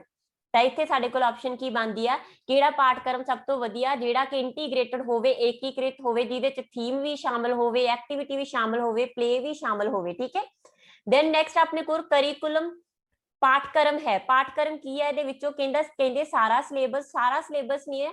ਸਿਲੇਬਸ ਤਾਂ ਆਊਟਲਾਈਨ ਆ ਤੁਹਾਡੀ, ਜੋ ਵੀ ਤੁਸੀਂ ਲਰਨ ਕਰਨਾ ਉਹਦੀ, ਜਾਂ ਆਪਾਂ ਕੀ ਲਰਨ ਕਰਨਾ ਨਹੀਂ, ਜੋ ਤੁਹਾਡੇ ਸਬਜੈਕਟਸ ਨੇ, ਜੋ ਤੁਸੀਂ ਸਬਜੈਕਟ ਪੜ੍ਹਨੇ ਨੇ ਉਹਨਾਂ ਦੀ ਆਊਟਲਾਈਨ ਆ। ਸਿਲੇਬਸ ਤੇ ਸਿਰਫ ਆਊਟਡੋਰ ਐਕਟੀਵਿਟੀਜ਼ ਨਹੀਂ, ਇਹ ਵੀ ਕੰਪਲੀਟ ਨਹੀਂ ਕਰਦਾ। ਲਰਨਿੰਗ ਤੇ ਪਲੇ ਐਕਟੀਵਿਟੀਜ਼ ਇਹ ਵੀ ਕੰਪਲੀਟ ਨਹੀਂ ਕਰਦਾ। ਅਸੀਂ ਸਿੰਪਲ ਕਰਿਕੂਲਮ ਨੂੰ ਕੀ ਆਖਦੇ ਆ? ਇਟਸ ਆ ਆਲ ਐਕਟੀਵਿਟੀ ਆਫ ਸਕੂਲ। ਸਕੂਲ ਦੀਆਂ ਸਾਰੀਆਂ ਐਕਟੀਵਿਟੀਜ਼ ਹੀ ਕਰਿਕੂਲਮ ਦੇ ਵਿੱਚ ਸ਼ਾਮਲ ਨੇ। ਦੈਨ ਹੈਗਾ ਆਪਣੇ ਕੋਲ which is not right about pre-primary curriculum। pre-primary curriculum ਦੇ ਬਾਰੇ ਚ ਕਿਹੜਾ ਸਹੀ ਨਹੀਂ ਹੈ, ਠੀਕ ਹੈ। ਕਿਹੜਾ ਮਤਲਬ ਕਿ ਗਲਤ ਆ। ਤਾਂ ਆਪਣੇ ਕੋਲ ਫਰਸਟ ਹੈਗਾ it should be imaginative, creative and holistic. ਬਿਲਕੁਲ ਸਹੀ ਆ। ਹਮੇਸ਼ਾ ਹੀ ਜਿਹੜਾ ਪ੍ਰੀ ਪ੍ਰਾਇਮਰੀ ਕਰਿਕੂਲਮ ਆ ਕਹਿੰਦੇ ਉਹ ਕੀ ਹੋਣਾ ਚਾਹੀਦਾ? ਬੱਚਾ ਜਿਹਨੂੰ ਕਲਪਨਾਮਈ ਤਰੀਕੇ ਦੇ ਨਾਲ ਸੋਚ ਸਕੇ, ਸਿਰਜਣਾ ਸਿੱਖ ਸਕੇ ਤੇ ਸੰਪੂਰਨ ਹੋਵੇ, ਮਤਲਬ ਬੱਚੇ ਦਾ ਆਲਰਾਊਂਡ ਵਿਕਾਸ ਕਰਦਾ ਹੋਵੇ। ਦੈਨ ਆਈਡਲ ਐਕਟੀਵਿਟੀ ਦਾ ਟਾਈਮ ਪੀਰੀਅਡ ਇਹ ਚ 15 ਤੋਂ 20 ਹੋਣਾ ਚਾਹੀਦਾ, ਠੀਕ ਹੈ। 20 ਮਿੰਟ ਦੀ ਆਈਡਲ ਐਕਟੀਵਿਟੀ ਮੰਨੀ ਜਾਂਦੀ ਆ। ਮਦਰ ਟੰਗ ਇੰਪੋਰਟੈਂਟ ਆ, ਬਿਲਕੁਲ ਸਹੀ ਆ। ਮਦਰ ਟੰਗ ਨੂੰ ਸ਼ਾਮਲ ਕਰਨਾ ਚਾਹੀਦਾ, ਪਰ ਇਹਦੇ ਚ ਕੰਪਿਊਟਰ ਪ੍ਰੀ ਪ੍ਰਾਇਮਰੀ ਲੈਵਲ ਉੱਪਰ ਤੁਸੀਂ ਕੰਪਿਊਟਰ ਕੋਡਿੰਗ ਨਹੀਂ ਸ਼ਾਮਲ ਕਰ ਸਕਦੇ। ਇਹ ਤਾਂ ਹੁਣ ਵੀ ਸਾਡੇ ਜਿਹੜਾ ਕਰਿਕੂਲਮ ਦੇ ਵਿੱਚ ਐਡ ਹੋਣੀ ਆ ਉਹ 6ਵੀਂ ਤੋਂ ਐਡ ਹੋਣੀ ਆ ਸਾਡੀ ਨੈਸ਼ਨਲ ਪਾਲਿਸੀ ਆਫ ਐਜੂਕੇਸ਼ਨ 2020 ਦੇ ਅਕੋਰਡਿੰਗ। ਉਸ ਤੋਂ ਪਹਿਲਾਂ ਅਸੀਂ ਮਾਡਰਨ ਪਾਲਿਸੀ ਦੇ ਵਿੱਚ ਵੀ ਇਹਨੂੰ ਐਡ ਨਹੀਂ ਕਰਦੇ, ਠੀਕ ਹੈ। 5ਵੀਂ ਤੱਕ ਵੀ ਅਸੀਂ ਇਹਨੂੰ ਸ਼ਾਮਲ ਨਹੀਂ ਕਰਦੇ। ਅਸੀਂ ਤਾਂ ਇੱਥੇ ਗੱਲ ਹੀ ਪ੍ਰੀ ਪ੍ਰਾਇਮਰੀ ਦੀ ਕਰ ਰਹੇ ਹਾਂ। ਬਟ 25th क्वेश्चन अपने कोल what about daily schedule in pre primary is not right। ਕਿਹੜਾ ਇਹਦੇ ਵਿੱਚੋਂ ਗਲਤ ਆ? ਡੇਲੀ ਦੇ ਸ਼ਡਿਊਲ ਦੇ ਬਾਰੇ ਚ ਜੋ ਪ੍ਰੀ ਪ੍ਰਾਇਮਰੀ ਲੈਵਲ ਦੇ ਉੱਪਰ ਹੁੰਦਾ। ਤਾਂ ਦੇਖੋ ਆਪਣੇ ਕੋਲ ਪਹਿਲਾਂ ਵੈਲਕਮ ਸਰਕਲ ਹੋਊਗਾ, ਗੁੱਡ ਬਾਏ ਸਰਕਲ ਹੋਊਗਾ, ਟੀਚਰ ਇਨੀਸ਼ੀਏਟਡ ਆ ਵਰਕ। ਵੈਲਕਮ ਸਰਕਲ ਦੇ ਵਿੱਚ ਕੀ ਹੁੰਦਾ ਕਿ ਜਦੋਂ ਬੱਚਾ ਸਕੂਲ ਦੇ ਵਿੱਚ ਆਉਂਦਾ ਉਹਦਾ ਹੈਲਥ ਚੈੱਕਅਪ ਕਰਨਾ, ਅਟੈਂਡੈਂਸ ਲਾਉਣੀ, ਜਾਂ ਆਪਾਂ ਕਹੀਏ ਡੇ ਕਿਹੜਾ ਅੱਜ, ਡੇਟ ਕਿੰਨੀ ਹੈ, ਇਹ ਬੇਸਿਕ ਚੀਜ਼ਾਂ ਦੱਸੀਆਂ ਜਾਂਦੀਆਂ। ਫਿਰ ਗੁੱਡ ਬਾਏ ਸਰਕਲ ਦੇ ਵਿੱਚ ਕੀ ਆ, ਜਦੋਂ ਬੱਚੇ ਨੇ ਘਰੇ ਜਾਣਾ ਹੁੰਦਾ ਤਾਂ ਇਹ ਦੋਨੋਂ ਚੀਜ਼ਾਂ ਸ਼ਾਮਲ ਹੁੰਦੀਆਂ ਨੇ, ਗੁੱਡ ਬਾਏ ਸਰਕਲ ਵੀ, ਵੈਲਕਮ ਸਰਕਲ ਵੀ, ਤੇ ਕੀ ਆ ਟੀਚਰ ਇਨੀਸ਼ੀਏਟਡ। ਨੋ ਬ੍ਰੇਕ ਟਾਈਮ ਨੀਡਡ, ਇਹ ਗਲਤ ਆ ਕਿਉਂਕਿ ਛੋਟੇ ਬੱਚੇ ਨੂੰ ਤਾਂ ਖਾਸ ਕਰਕੇ ਹੀ ਬ੍ਰੇਕ ਚਾਹੀਦੀ ਹੈ, ਠੀਕ ਹੈ, ਕਾਫੀ ਲੰਬੀ ਬ੍ਰੇਕ ਹੀ ਚਾਹੀਦੀ ਹੈ। ਬ੍ਰੇਕ ਤਾਂ ਦੇਖੋ ਸਧਾਰਨ ਸਕੂਲਾਂ ਦੇ ਵਿੱਚ ਤੁਹਾਨੂੰ ਵੀ ਸਾਨੂੰ ਵੀ ਬ੍ਰੇਕ ਚਾਹੀਦੀ ਹੈ, ਥੋੜੀ ਰੈਸਟ ਅਸੀਂ ਵੀ ਕਰਦੇ ਹਾਂ, ਬੇਸ਼ੱਕ ਸਾਡਾ ਕਿੱਡਾ ਲੰਬਾ ਹਨਾ ਸ਼ਡਿਊਲ ਹੋਵੇ। ਤਾਂ ਕਹਿੰਦੇ ਛੋਟੇ ਬੱਚੇ ਲਈ ਤਾਂ ਬਹੁਤ ਜ਼ਿਆਦਾ ਜ਼ਰੂਰੀ ਹੈ, ਤੇ ਫਿਰ ਅਸੀਂ ਇਹ ਨਹੀਂ ਕਹਿ ਸਕਦੇ ਕਿ ਜਿਹੜੇ ਉਹਨੇ 3-4 ਘੰਟੇ ਸਕੂਲ ਜਾਣਾ ਉਹਦੇ ਚ ਉਹਨੂੰ ਬ੍ਰੇਕ ਨਾ ਦਿੱਤੀ ਜਾਵੇ। then teacher initiated and child initiated activities, ਬਿਲਕੁਲ ਸਹੀ, ਦੋਨੋਂ ਹੀ ਐਡ ਕੀਤੀਆਂ ਜਾਣਗੀਆਂ ਜਿੱਥੇ ਬੱਚਾ ਐਕਟਿਵ ਆਊ ਵੀ, ਕਿਉਂਕਿ ਛੋਟਾ ਬੱਚਾ ਤੇ ਇੱਥੇ ਟੀਚਰ ਦਾ ਐਕਟਿਵ ਹੋਣਾ ਵੀ ਬੜਾ ਜ਼ਰੂਰੀ ਹੈ, ਦੋਨੋਂ ਐਕਟੀਵਿਟੀਜ਼ ਇੰਪੋਰਟੈਂਟ ਨੇ। Language, mathematical concept, environment, art and music should also part, बिल्कुल सही। लैंग्वेज, मैथमेटिक, ये सारे सब्जेक्ट प्री प्राइमरी लैवल दे उपर लगे हुए ने। तुहानू पता तुसी काफी बच्चे जिहड़े मेरे नाल कोर्स दे विच जुड़े हुए सीगे, मैं तुहानू ये पूरा करिकुलम किवें दा हुंदा है ना प्री प्राइमरी लैवल दे उपर असीं कर चुके हां। तां उस हिसाब दे नाल जिहड़ी साडी लैंग्वेज आ ओह वी बिल्कुल बेसिक, शुरू दे विच बच्चा की है 2-3 शब्द सिखदा, फिर 3-4, फिर रीडिंग वाल मूव करदा है ना। फिर इसे तरीके नाल मैथ दे भी ग्रेटर देन, लार्जर देन, इन्हां चीज़ां नूं बेसिक चीज़ां नूं सिखूगा। ये नहीं गा कि औखियां चीज़ां नूं लैके बैठा रहूगा। असीं बहुत सधारण चीज़ां बच्चे नूं सिखाउने आ, जीके सिखाउने आ, बॉडी पार्ट्स की ने, बेसिक चीज़ां, ठीक है, आर्ट शामिल हुंदा। ते सारियां चीज़ां भी बच्चे नूं प्री प्राइमरी लैवल दे उपर ऐड कीतियां जांदियां ने। दैन अपने कोल according to NCERT dash are the goals of pre primary curriculum, NCERT ने ਜਦੋਂ ਵੀ ਕਰਿਕੂਲਮ ਬਣਾਉਣਾ ਤਾਂ ਉਹ 3 ਉਦੇਸ਼ਾਂ ਤੇ ਆਧਾਰਿਤ ਬਣਾਇਆ ਜਾਂਦਾ। ਐਕਟੀਵਿਟੀਜ਼ 3 ਉਦੇਸ਼ਾਂ ਨੂੰ ਪੂਰਾ ਕਰਨ ਦੇ ਲਈ ਕਰਿਕੂਲਮ ਦੇ ਵਿੱਚ ਸ਼ਾਮਲ ਕੀਤੀਆਂ ਜਾਂਦੀਆਂ। ਉਹ 3 ਉਦੇਸ਼ ਕਿਹੜੇ ਨੇ? Good health and well being of child, ਇੱਕ ਬੱਚੇ ਦੀ ਚੰਗੀ ਸਿਹਤ ਤੇ ਭਲਾਈ ਵਾਲੀਆਂ ਐਕਟੀਵਿਟੀਜ਼ ਹੋਣ ਤਾਂ ਕਿ ਸਾਨੂੰ ਬੱਚੇ ਦੀ ਗੁੱਡ ਹੈਲਥ ਦਾ ਤੇ ਬੱਚੇ ਦੀ ਵੈਲ ਬੀਇੰਗ ਦਾ ਜੋ ਉਦੇਸ਼ ਆ ਪੂਰਾ ਹੋ ਸਕੇ। ਫਿਰ ਬੱਚੇ ਇਫੈਕਟਿਵ ਕਮਿਊਨੀਕੇਟਰ ਬਣ ਸਕਣ, ਇਸ ਕਰਕੇ ਰੀਡਿੰਗ, ਰਾਈਟਿੰਗ, ਸਪੀਕਿੰਗ, ਇਹਨਾਂ ਸਾਰੀਆਂ ਚਾਰੋਂ ਸਕਿੱਲਸ ਦੇ ਉੱਪਰ, ਭਾਸ਼ਾ ਦੀਆਂ ਚਾਰੋਂ ਸਕਿੱਲਸ, ਸੁਣਨਾ, ਬੋਲਣਾ, ਪੜ੍ਹਨਾ ਤੇ ਲਿਖਣਾ ਦੇ ਉੱਪਰ ਜ਼ੋਰ ਦਿੱਤਾ ਜਾਵੇ। ਕ੍ਰੀਏਟਿਵ ਇਨਵੋਲਵਡ ਲਰਨਰ ਤੇ ਜਿਹੜੇ ਇੰਟਰੈਕਟ ਕਰ ਸਕਣ ਇਮੀਡੀਏਟ ਵਾਤਾਵਰਨ ਦੇ ਨਾਲ, ਜੋ ਆਸੇ ਪਾਸੇ ਤੁਰੰਤ ਵਾਤਾਵਰਨ ਮਿਲਦਾ ਉਹਦੇ ਚੋਂ ਸਿੱਖਣ, ਉਹਦੇ ਨਾਲ ਇਨਵੋਲਵ ਹੋਣ, ਇਸ ਤਰੀਕੇ ਦਾ ਉਦੇਸ਼ ਵੀ ਪੂਰਾ ਕੀਤਾ ਜਾਊਗਾ। ਪਰ ਇਹ ਕਿਹਦੇ ਰਾਹੀਂ ਕੀਤਾ ਜਾਊਗਾ? ਬੇਸਿਕ ਮੈਥ ਕਨਸੈਪਟ ਸਿਖਾ ਕੇ, ਸੈਂਸਰੀ ਜਿਹੜੀਆਂ ਹੈਗੀਆਂ ਸੈਂਸਿਸ ਨੂੰ ਪ੍ਰਮੋਟ ਕਰਕੇ। ਤੇ ਇਸ ਕਰਕੇ ਸਾਡਾ ਜਿਹੜਾ ਇੱਥੇ ਆਨਸਰ ਬਣਦਾ ਹੈ ਉਹ ਕੀ ਹੈ? ਆਲ ਆਫ ਦੀਜ਼, ਠੀਕ ਹੈ ਜੀ। ਮਤਲਬ ਕਿ ਇਹ ਮੇਨ ਟਾਰਗੇਟਸ ਨੇ ਜਿਹੜੇ ਕਿ NCERT ਨੇ ਰੱਖੇ ਨੇ ਕਿ ਪ੍ਰੀ ਪ੍ਰਾਇਮਰੀ ਲੈਵਲ ਦੇ ਉੱਪਰ ਜੇ ਅਸੀਂ ਇਹ ਤਿੰਨੋਂ ਜਿਹੜੇ ਹੈਗੇ ਨੇ ਟਾਰਗੇਟ ਪੂਰੇ ਕਰਨੇ ਆ, ਤਿੰਨੋਂ ਉਦੇਸ਼ ਪੂਰੇ ਕਰਨੇ ਆ, ਤਾਂ ਸਾਡਾ ਕਰਿਕੂਲਮ ਕਿਵੇਂ ਦਾ ਹੋਊਗਾ? ਇਹ NCERT ਦੇ ਦੁਆਰਾ ਦੱਸਿਆ ਗਿਆ। ਦੈਨ ਆਪਣੇ ਕੋਲ ਨੈਕਸਟ ਕੁਐਸਚਨ ਆ, which is the first school of child, ਇੱਕ ਬੱਚੇ ਦਾ ਪਹਿਲਾ ਸਕੂਲ ਕਿਹੜਾ ਹੁੰਦਾ? ਪੀਅਰ ਗਰੁੱਪ ਹੁੰਦਾ ਜਾਂ ਸਕੂਲ ਹੁੰਦਾ ਜਾਂ ਫੈਮਿਲੀ ਹੁੰਦੀ ਹੈ ਜਾਂ ਸੁਸਾਇਟੀ ਹੁੰਦੀ ਹੈ? ਬੱਚੇ ਦਾ ਸਭ ਤੋਂ ਪਹਿਲਾ ਜਿਹੜਾ ਸਕੂਲ ਆ ਉਹ ਕੀ ਹੈ? ਟੀਚਰ। ਇੱਥੇ ਅਧਿਆਪਕ ਲਿਖਿਆ ਹੋਇਆ, ਪਹਿਲਾ ਅਧਿਆਪਕ ਤਾਂ ਬੱਚੇ ਦੀ ਹੁੰਦੀ ਆ ਮਦਰ, ਠੀਕ ਹੈ। ਦੋਨੋਂ ਕੁਐਸਚਨ ਅਲੱਗ-ਅਲੱਗ ਹੋ ਰੱਖੇ ਨੇ। ਪਹਿਲੀ ਜਿਹੜੀ ਟੀਚਰ ਆ ਬੱਚੇ ਦੀ ਮਾਂ ਹੋਊਗੀ। ਪਹਿਲਾ ਸਕੂਲ ਬੱਚੇ ਦਾ ਕੀ ਹੋਊਗਾ? ਘਰ, ਜਾਂ ਆਪਾਂ ਕਹੀਏ ਫੈਮਿਲੀ, ਠੀਕ ਹੈ। ਤੇ ਆਪਸ਼ਨ ਆਪਣੇ ਕੋਲ ਫੈਮਿਲੀ, ਤਾਂ ਪਹਿਲਾ ਅਧਿਆਪਕ ਵੀ ਬੱਚੇ ਦਾ ਫੈਮਿਲੀ। ਜੇ ਮਾਂ ਆਪਸ਼ਨ ਨਹੀਂ ਹੈ ਤਾਂ ਤੁਸੀਂ ਫੈਮਿਲੀ ਕਹਿ ਸਕਦੇ ਹੋ। ਜੇ ਮਾਂ ਆਪਸ਼ਨ ਦੇ ਵਿੱਚ ਆ ਤਾਂ ਤੁਹਾਡਾ ਮਾਂ ਹੀ ਪਹਿਲਾ ਅਧਿਆਪਕ ਰਹੂਗਾ। ਜੇ ਪਹਿਲੇ ਸਕੂਲ ਦੀ ਗੱਲ ਕਰਦੇ ਆ ਤਾਂ ਪਹਿਲਾ ਸਕੂਲ ਬੱਚੇ ਦਾ ਕੀ ਹੋਊਗਾ? ਹੋਮ, ਠੀਕ ਹੈ, ਕਲੀਅਰ। then ਆਪਣੇ ਕੋਲ children with special needs stands for, children with special CSWN ਦਾ ਮਤਲਬ ਕੀ ਹੈਗਾ? children, ਅੱਛਾ ਇਹ ਵੀ ਥੋੜਾ ਗਲਤ ਲਿਖਿਆ ਹੋਇਆ, ਇਹਦੀ ਸਹੀ ਸਟੈਂਡਸ ਕਾਦੇ ਲਈ ਪੁੱਛਣਾ ਸੀ ਆਪਾਂ? CWSN ਦਾ ਕੀ ਮਤਲਬ ਆ? ਤਾਂ children, ਠੀਕ ਹੈ, with special needs, ਸਾਡਾ ਇਹਦਾ ਫੁੱਲ ਫਾਰਮ ਇਹ ਹੈ, ਠੀਕ ਹੈ, children with special needs। ਤਾਂ ਆਨਸਰ ਆਪਣੇ ਕੋਲ ਕੀ ਆ? C। ਦੈਨ ਹੈਗਾ Braille method and tape recording, ਜਿਨ੍ਹਾਂ ਬੱਚਿਆਂ ਨੂੰ ਦਿਖਦਾ ਨਹੀਂ ਉਹਨਾਂ ਦੇ ਲਈ ਤੁਸੀਂ ਯੂਜ਼ ਕਰ ਸਕਦੇ ਹੋ। ਵਿਜ਼ੂਅਲੀ ਇੰਪੇਅਰਡ ਬੱਚਿਆਂ ਦੇ ਲਈ ਯੂਜ਼ ਕਰਦੇ ਹਾਂ ਅਸੀਂ ਇਸ ਮੈਥਡ ਨੂੰ, ਹਨਾ। ਤਾਂ ਇਹ ਚੀਜ਼ ਕੀ ਆ ਬੇਸਿਕਲੀ ਕਿ ਬ੍ਰੇਲ ਲਿਪੀ ਲੂਇਸ ਬ੍ਰੇਲ ਨੇ ਸੈਟਅਪ ਕੀਤੀ ਸੀਗੀ, ਡਾਟਸ ਤੇ ਬੇਸਡ ਆ। ਜਿਹੜੇ ਬੱਚੇ ਬਿਲਕੁਲ ਬਲਾਈਂਡ ਨੇ ਉਹਨਾਂ ਦੇ ਲਈ ਇਹ ਬੜੀ ਹੀ ਇੰਪੋਰਟੈਂਟ ਮੰਨੀ ਜਾਂਦੀ ਆ। ਜਿਹੜੇ ਵਿਜ਼ੂਅਲੀ ਮਤਲਬ ਬਲਾਈਂਡ ਬੱਚੇ ਹੁੰਦੇ ਨੇ ਜਾਂ ਵਿਜ਼ੂਅਲੀ ਇੰਪੇਅਰਡ ਹੁੰਦੇ ਨੇ ਉਹ ਸੁਣ ਸਕਦੇ ਨੇ ਨਾ, ਤੇ ਉਹਨਾਂ ਦੀ ਜਿਹੜੀ ਦੋ ਚੀਜ਼ਾਂ ਬੜੀਆਂ ਐਕਟਿਵ ਹੁੰਦੀਆਂ, ਇੱਕ ਤਾਂ ਲਿਸਨਿੰਗ ਬੜੀ ਸਟਰੋਂਗ ਹੁੰਦੀ ਆ ਕਾਫੀ, ਹਨਾ। ਜੇ ਇਹਨਾਂ ਦੀ ਲਿਸਨਿੰਗ ਸਟਰੋਂਗ ਹੁੰਦੀ ਆ, ਬਹੁਤ ਜ਼ਿਆਦਾ ਕੇਸ ਦੇਖੇ ਜਾਂਦੇ ਨੇ ਜਿਹੜੇ ਬੱਚੇ ਵਿਜ਼ੂਅਲੀ ਇੰਪੇਅਰਡ ਨੇ ਉਹਨਾਂ ਦੀ ਟੱਚ ਦੀ ਸੈਂਸ ਬੜੀ ਸਟਰੋਂਗ ਹੁੰਦੀ ਹੈ, ਸਪਰਸ਼ ਬਹੁਤ ਸਟਰੋਂਗ ਹੁੰਦਾ ਤੇ ਨਾਲ ਹੀ ਲਿਸਨਿੰਗ ਬੜੀ ਸਟਰੋਂਗ ਹੁੰਦੀ ਹੈ। ਤਾਂ ਇਸ ਕਰਕੇ ਜਿਹੜੀ ਬ੍ਰੇਲ ਲਿਪੀ ਆ ਟੱਚ ਬੇਸਡ ਆ ਤੇ ਟੇਪ ਰਿਕਾਰਡਿੰਗ ਸੁਣਨ ਬੇਸਡ ਆ, ਦੋਨੋਂ ਕਿਹਦੇ ਲਈ ਵਰਤੇ ਜਾ ਸਕਦੇ ਨੇ, ਵਿਜ਼ੂਅਲੀ ਇੰਪੇਅਰਡ ਬੱਚਿਆਂ ਦੇ ਲਈ। ਤਾਂ ਸਾਡੇ ਕੋਲ ਇੱਥੇ ਆਨਸਰ ਹੈ ਵਿਜ਼ੂਅਲੀ ਇੰਪੇਅਰਡ। ਦੈਨ ਆਪਣੇ ਕੋਲ ਨੈਕਸਟ ਕੁਐਸਚਨ ਕਿ plateau in learning curve is caused due to, ਜਿਹੜੀ ਲਰਨਿੰਗ ਕਰਵ ਆ, ਲਰਨਿੰਗ ਕਰਵ ਕਾਦੇ ਲਈ ਯੂਜ਼ ਕੀਤੀ ਜਾਂਦੀ ਹੈਗੀ ਆ ਕਿ ਬੱਚਾ ਕਿੰਨਾ ਸਿੱਖ ਰਿਹਾ ਹਨਾ।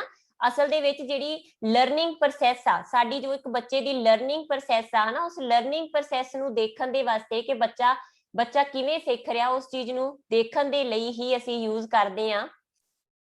ਠੀਕ ਹੈ, ਲਰਨਿੰਗ ਪ੍ਰੋਸੈਸ ਨੂੰ ਦੇਖਣ ਦੇ ਲਈ ਯੂਜ਼ ਕੀਤਾ ਜਾਂਦਾ ਹੈਗਾ ਲਰਨਿੰਗ ਕਰਵ, ਲਰਨਿੰਗ ਵਕਰ, ਸਿੱਖਣ ਵਕਰ। ਠੀਕ ਹੈ ਜੀ।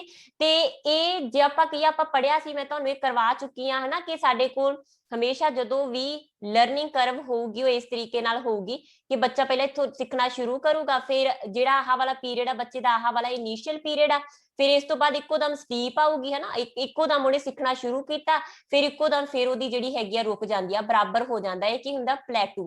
ਹੁਣ ਹਮੇਸ਼ਾ ਹੀ ਸਾਡਾ ਸਿੱਖਣਾ ਆਇਆ ਹੁੰਦਾ, ਸ਼ੁਰੂ ਦੇ ਵਿੱਚ ਅਸੀਂ ਸਿਰਫ ਬੇਸਿਕ ਚੀਜ਼ਾਂ ਸਿੱਖਦੇ ਹਾਂ, ਫਿਰ ਇੱਕੋ ਦਮ ਸਾਡੀ ਗਰੋਥ ਹੁੰਦੀ ਆ, ਅਸੀਂ ਕਾਫੀ ਜ਼ਿਆਦਾ ਤੇਜ਼ੀ ਦੇ ਨਾਲ ਸਿੱਖਦੇ ਹਾਂ, ਫਿਰ ਇੱਕ ਜਗ੍ਹਾ ਦੇ ਉੱਪਰ ਤੁਸੀਂ ਮਾਸਟਰੀ ਗੇਨ ਕਰ ਲੈਂਦੇ ਹੋ ਤੇ ਉਹ ਇੱਕ ਵਾਰੀ ਪਲੇਟੂ ਰੁਕ ਜਾਂਦਾ ਹਨਾ। ਜੇ ਤੁਹਾਡੀ ਸਿੱਖਣ ਦੇ ਅਕੋਰਡਿੰਗ ਰੁਕ ਰਿਹਾ ਹੈਗਾ ਹਨਾ ਪਲੇਟੂ, ਤਾਂ ਉਹਦਾ ਕਾਰਨ ਸਾਡੇ ਕੋਲ ਕੀ ਹੋ ਸਕਦੀ ਹੈ, ਪਰਪੱਕਤਾ ਨਹੀਂ, ਮੋਟੀਵੇਸ਼ਨ ਨਹੀਂ। ਜੇ ਮੋਟੀਵੇਸ਼ਨ ਹੋਵੇ ਤਾਂ ਪਲੇਟੂ ਬਣਨਾ ਨਹੀਂ ਚਾਹੀਦਾ, ਤੁਸੀਂ ਲਗਾਤਾਰ ਸਿੱਖਦੇ ਰਹੋਗੇ, ਇੱਛਾ ਵੀ ਹੋਵੇ ਤਾਂ ਤੁਸੀਂ ਸਿੱਖਦੇ ਰਹੋਗੇ। ਇੱਥੇ ਫਟੀਕ ਕਹਿ ਸਕਦੇ ਆ ਨਾ, ਫਟੀਕ ਦੇ ਕਰਕੇ ਜਿਹੜਾ ਹੈਗਾ ਤੁਸੀਂ ਇੱਕ ਵਾਰੀ ਤੁਹਾਡੀ ਜਿਹੜੀ ਗਰੋਥ ਆ ਉਹ ਸਟੇਬਲ ਹੋ ਜਾਂਦੀ ਹੈ, ਲਰਨਿੰਗ ਕਿਤੇ ਨਾ ਕਿਤੇ ਬਰਾਬਰ ਰਹਿੰਦੀ ਹੈ। ਇਹ ਇੱਥੇ ਪਲੇਟੂ ਦਾ ਮਤਲਬ ਇਹ ਨਹੀਂ ਆ ਕਿ ਥੱਲੇ ਨੂੰ ਹੋਗੀ, ਘਟਣ ਲੱਗੀ, ਘਟੀ ਨਹੀਂ, ਤੁਸੀਂ ਇੱਕ ਲੈਵਲ ਦੇ ਉੱਪਰ ਜਾ ਕੇ ਰੁਕ ਗਏ, ਉਹ ਹੁੰਦਾ ਪਲੇਟੂ। ਠੀਕ ਹੈ। ਦੈਨ ਆਪਣੇ ਕੋਲ ਹੈ ਇਹ 31 ਕੁਐਸਚਨ ਹੈ ਤੇ 23 ਲਿਖਿਆ ਆ। ਇਹ ਨਾ ਲਾਸਟ ਕਲਾਸ ਦੇ ਵਿੱਚ ਤੁਹਾਡਾ ਮਿਸ ਹੋ ਗਏ ਸੀ 2 ਕੁਐਸਚਨ, ਮੈਂ ਉਹਨਾਂ ਨੂੰ ਇੱਥੇ ਕਰਵਾ ਦਿੰਨੀ ਆ। ਦੇਖੋ ਆਪਾਂ ਕੀਤਾ ਸੀਗਾ ਟੀਚਿੰਗ ਇਜ਼ ਦਾ ਟ੍ਰਾਈਪੋਲਰ। ਪਹਿਲਾਂ ਤਾਂ ਦੇਖੋ ਟੀਚਿੰਗ ਇਜ਼ ਦਾ ਟ੍ਰਾਈਪੋਲਰ ਕਿਹਨੇ ਕਿਹਾ ਸੀਗਾ, ਜੌਹਨ ਡੈਵੀ ਨੇ ਹਨਾ। ਇਹ ਤੁਹਾਨੂੰ ਕਲੀਅਰ ਹੋਊਗਾ, ਸਾਡੇ ਕੋਲ 2 ਟਰਮ ਨੇ, ਇੱਕ ਜੌਨ ਡੈਵੀ ਨੇ ਕੀ ਕਿਹਾ ਕਿ ਐਜੂਕੇਸ਼ਨ ਟੀਚਿੰਗ ਇਜ਼ ਦਾ ਟ੍ਰਾਈਪੋਲਰ, 3 ਪੋਲ ਨੇ ਇਹਦੇ, 3 ਧਰੁਵ ਨੇ। ਉਹ ਕਿਹੜੇ ਕਿਹੜੇ 3 ਧਰੁਵ ਨੇ, ਇੱਕ ਤਾਂ ਟੀਚਰ ਹੋਊਗਾ ਹਨਾ, ਇੱਕ ਟੀਚਰ ਹੋਊਗਾ, ਇੱਕ ਸਟੂਡੈਂਟ ਹੋਊਗਾ ਤੇ ਇੱਕ ਕਰਿਕੂਲਮ ਹੋਊਗਾ। ਇੱਥੇ ਕਰਿਕੂਲਮ ਦੀ ਜਗ੍ਹਾ ਦੇ ਉੱਪਰ ਤੁਹਾਨੂੰ ਇਹ ਵੀ ਲਿਖਿਆ ਹੋ ਸਕਦਾ ਮਟੀਰੀਅਲ, ਸਮੱਗਰੀ। ਠੀਕ ਹੈ, ਸਮੱਗਰੀ ਦਿੱਤੀ ਹੋ ਸਕਦੀ ਹੈ ਕਿ ਤੁਹਾਡੇ ਕੋਲ ਕੋਈ ਮਟੀਰੀਅਲ ਆ, ਜਾਂ ਆਪਾਂ ਇਹ ਕਹਿ ਸਕਦੇ ਹਾਂ ਕਿ ਇਨਵਾਇਰਮੈਂਟ। ਇਹਨਾਂ ਦੇ ਵਿੱਚੋਂ ਕੋਈ ਵੀ ਆਪਸ਼ਨ ਤੁਹਾਨੂੰ ਮਿਲ ਸਕਦੀ ਆ। ਤਾਂ ਬੇਸਿਕਲੀ ਜਿਹੜਾ 3 ਧਰੁਵ ਆ ਉਹ ਕਿਹਨੇ ਦਿੱਤਾ ਟੀਚਿੰਗ ਨੂੰ, 3 ਧਰੁਵ ਕਿਹਨੇ ਕਿਹਾ, ਜੌਨ ਡੈਵੀ ਨੇ ਕਿਹਾ। ਤਾਂ ਉਹਨੇ ਕੀ ਕਿਹਾ ਕਿ ਇੱਕ ਟੀਚਰ ਹੋਊਗਾ, ਮਤਲਬ ਇੱਕ ਸਿਖਾਉਣ ਵਾਲਾ ਟੀਚਰ ਆ, ਇੱਕ ਸਟੂਡੈਂਟ ਆ ਇਸ 3 ਧਰੁਵਾਂ ਦੇ ਵਿੱਚ, ਤੇ ਤੀਜਾ ਜਾਂ ਤਾਂ ਪਾਠਕ੍ਰਮ ਹੋਊਗਾ, ਜਾਂ ਸਮੱਗਰੀ ਹੋਊਗੀ, ਜਾਂ ਤੁਹਾਡਾ ਵਾਤਾਵਰਨ ਹੋਊਗਾ। ਇਹਨਾਂ ਤਿੰਨਾਂ ਦੇ ਵਿੱਚੋਂ ਕੋਈ ਵੀ ਆਪਸ਼ਨ ਹੋਈ ਤੁਹਾਡਾ ਆਨਸਰ ਬਿਲਕੁਲ ਠੀਕ ਹੋਊਗਾ। ਦੂਜਾ ਜਿਹੜਾ ਕਨਸੈਪਟ ਸਾਡੇ ਕੋਲ ਹੁੰਦਾ ਟ੍ਰਾਈਪੋਲਰ ਦਾ, ਸੌਰੀ ਟ੍ਰਾਈਪੋਲਰ ਨਹੀਂ, 2 ਪੋਲਰ ਜਾਨੀ ਕਿ ਬਾਈਪੋਲਰ ਦਾ। ਠੀਕ ਹੈ, ਟ੍ਰਾਈਪੋਲਰ ਦਾ ਤੁਸੀਂ ਕਰ ਚੁੱਕੇ ਹੋ। ਬਾਈਪੋਲਰ ਦਾ ਜਿਹੜਾ ਕਨਸੈਪਟ ਆ ਉਹ ਕਿਹਦੇ ਨਾਲ ਜੋੜਿਆ ਜਾਂਦਾ ਹੈਗਾ, ਐਡਮਸ ਦੇ ਨਾਲ, ਜਿਨ੍ਹਾਂ ਨੇ ਵੈਲਿਊਏਸ਼ਨ ਥਿਊਰੀ ਦਿੱਤੀ ਆ ਕਾਦੀ, ਆਫ ਐਜੂਕੇਸ਼ਨ ਦੀ। ਠੀਕ ਹੈ, ਬਾਈਪੋਲਰ ਦੇ ਨਾਲ, ਐਡਮਸ ਦੇ ਨਾਲ। ਤੇ ਐਡਮਸ ਨੇ ਕੀ ਕਿਹਾ ਕਿ 2 ਹੀ ਪੋਲ ਹੁੰਦੇ ਨੇ ਸਾਡੇ, ਮਤਲਬ 2 ਹੀ ਧਰੁਵ ਨੇ, ਇੱਕ ਟੀਚਰ ਹੋਊਗਾ। ਠੀਕ ਹੈ, ਇੱਕ ਪਾਸੇ ਇਹ ਸਾਡਾ ਇੱਕ ਪੂਰਾ ਇੱਕ ਸਿਸਟਮ ਆ ਜਿਸ ਸਾਡਾ ਇੱਕ ਬਿੰਦੂ ਆ ਉਹ ਕੌਣ ਆ, ਸਟੂਡੈਂਟ ਜਾਂ ਚਿਲਡਰਨ, ਜਾਂ ਹਨਾ ਕੋਈ ਵੀ ਆਪਸ਼ਨ ਹੋ ਸਕਦੀ ਹੈ। ਸਟੂਡੈਂਟ ਹੋਊਗਾ, ਦੈਨ ਇਧਰਲੇ ਪਾਸੇ ਆਪਣੇ ਕੋਲ ਕੀ ਹੋਊਗਾ, ਟੀਚਰ ਹੋਊਗਾ, ਜਿੱਥੇ ਟੀਚਰ ਤੇ ਸਟੂਡੈਂਟ ਦੋਨੋਂ ਹੋਣ। ਸਿਰਫ ਉਹ ਕੀ ਆ, ਬਾਈਪੋਲਰ ਤੇ ਕਿਹਨੇ ਕਿਹਾ, ਐਡਮਸ ਨੇ। ਡੈਵੀ ਨੇ ਕੀ ਕਿਹਾ, ਟ੍ਰਾਈਪੋਲਰ ਆ। ਤਾਂ ਟ੍ਰਾਈਪੋਲਰ ਦਾ ਕਨਸੈਪਟ ਕਿਹਦੇ ਨਾਲ ਰਿਲੇਟਡ ਹੈਗਾ ਜੀ, ਡੈਵੀ ਨੇ ਦਿੱਤਾ। 3 ਧਰੁਵ ਨੇ ਇਹਦੇ, ਟੀਚਰ, ਸਟੂਡੈਂਟ ਐਂਡ ਕਰਿਕੂਲਮ। ਇਹ ਸੀ ਤੁਹਾਡੀ ਅੱਜ ਦੀ ਕਲਾਸ। ਨੈਕਸਟ ਕਲਾਸ ਦੇ ਵਿੱਚ ਨਵੇਂ MCQ, ਨਵਾਂ ਟੌਪਿਕ ਲੈ ਕੇ ਮਿਲਦੇ ਹਾਂ। Thank you so much.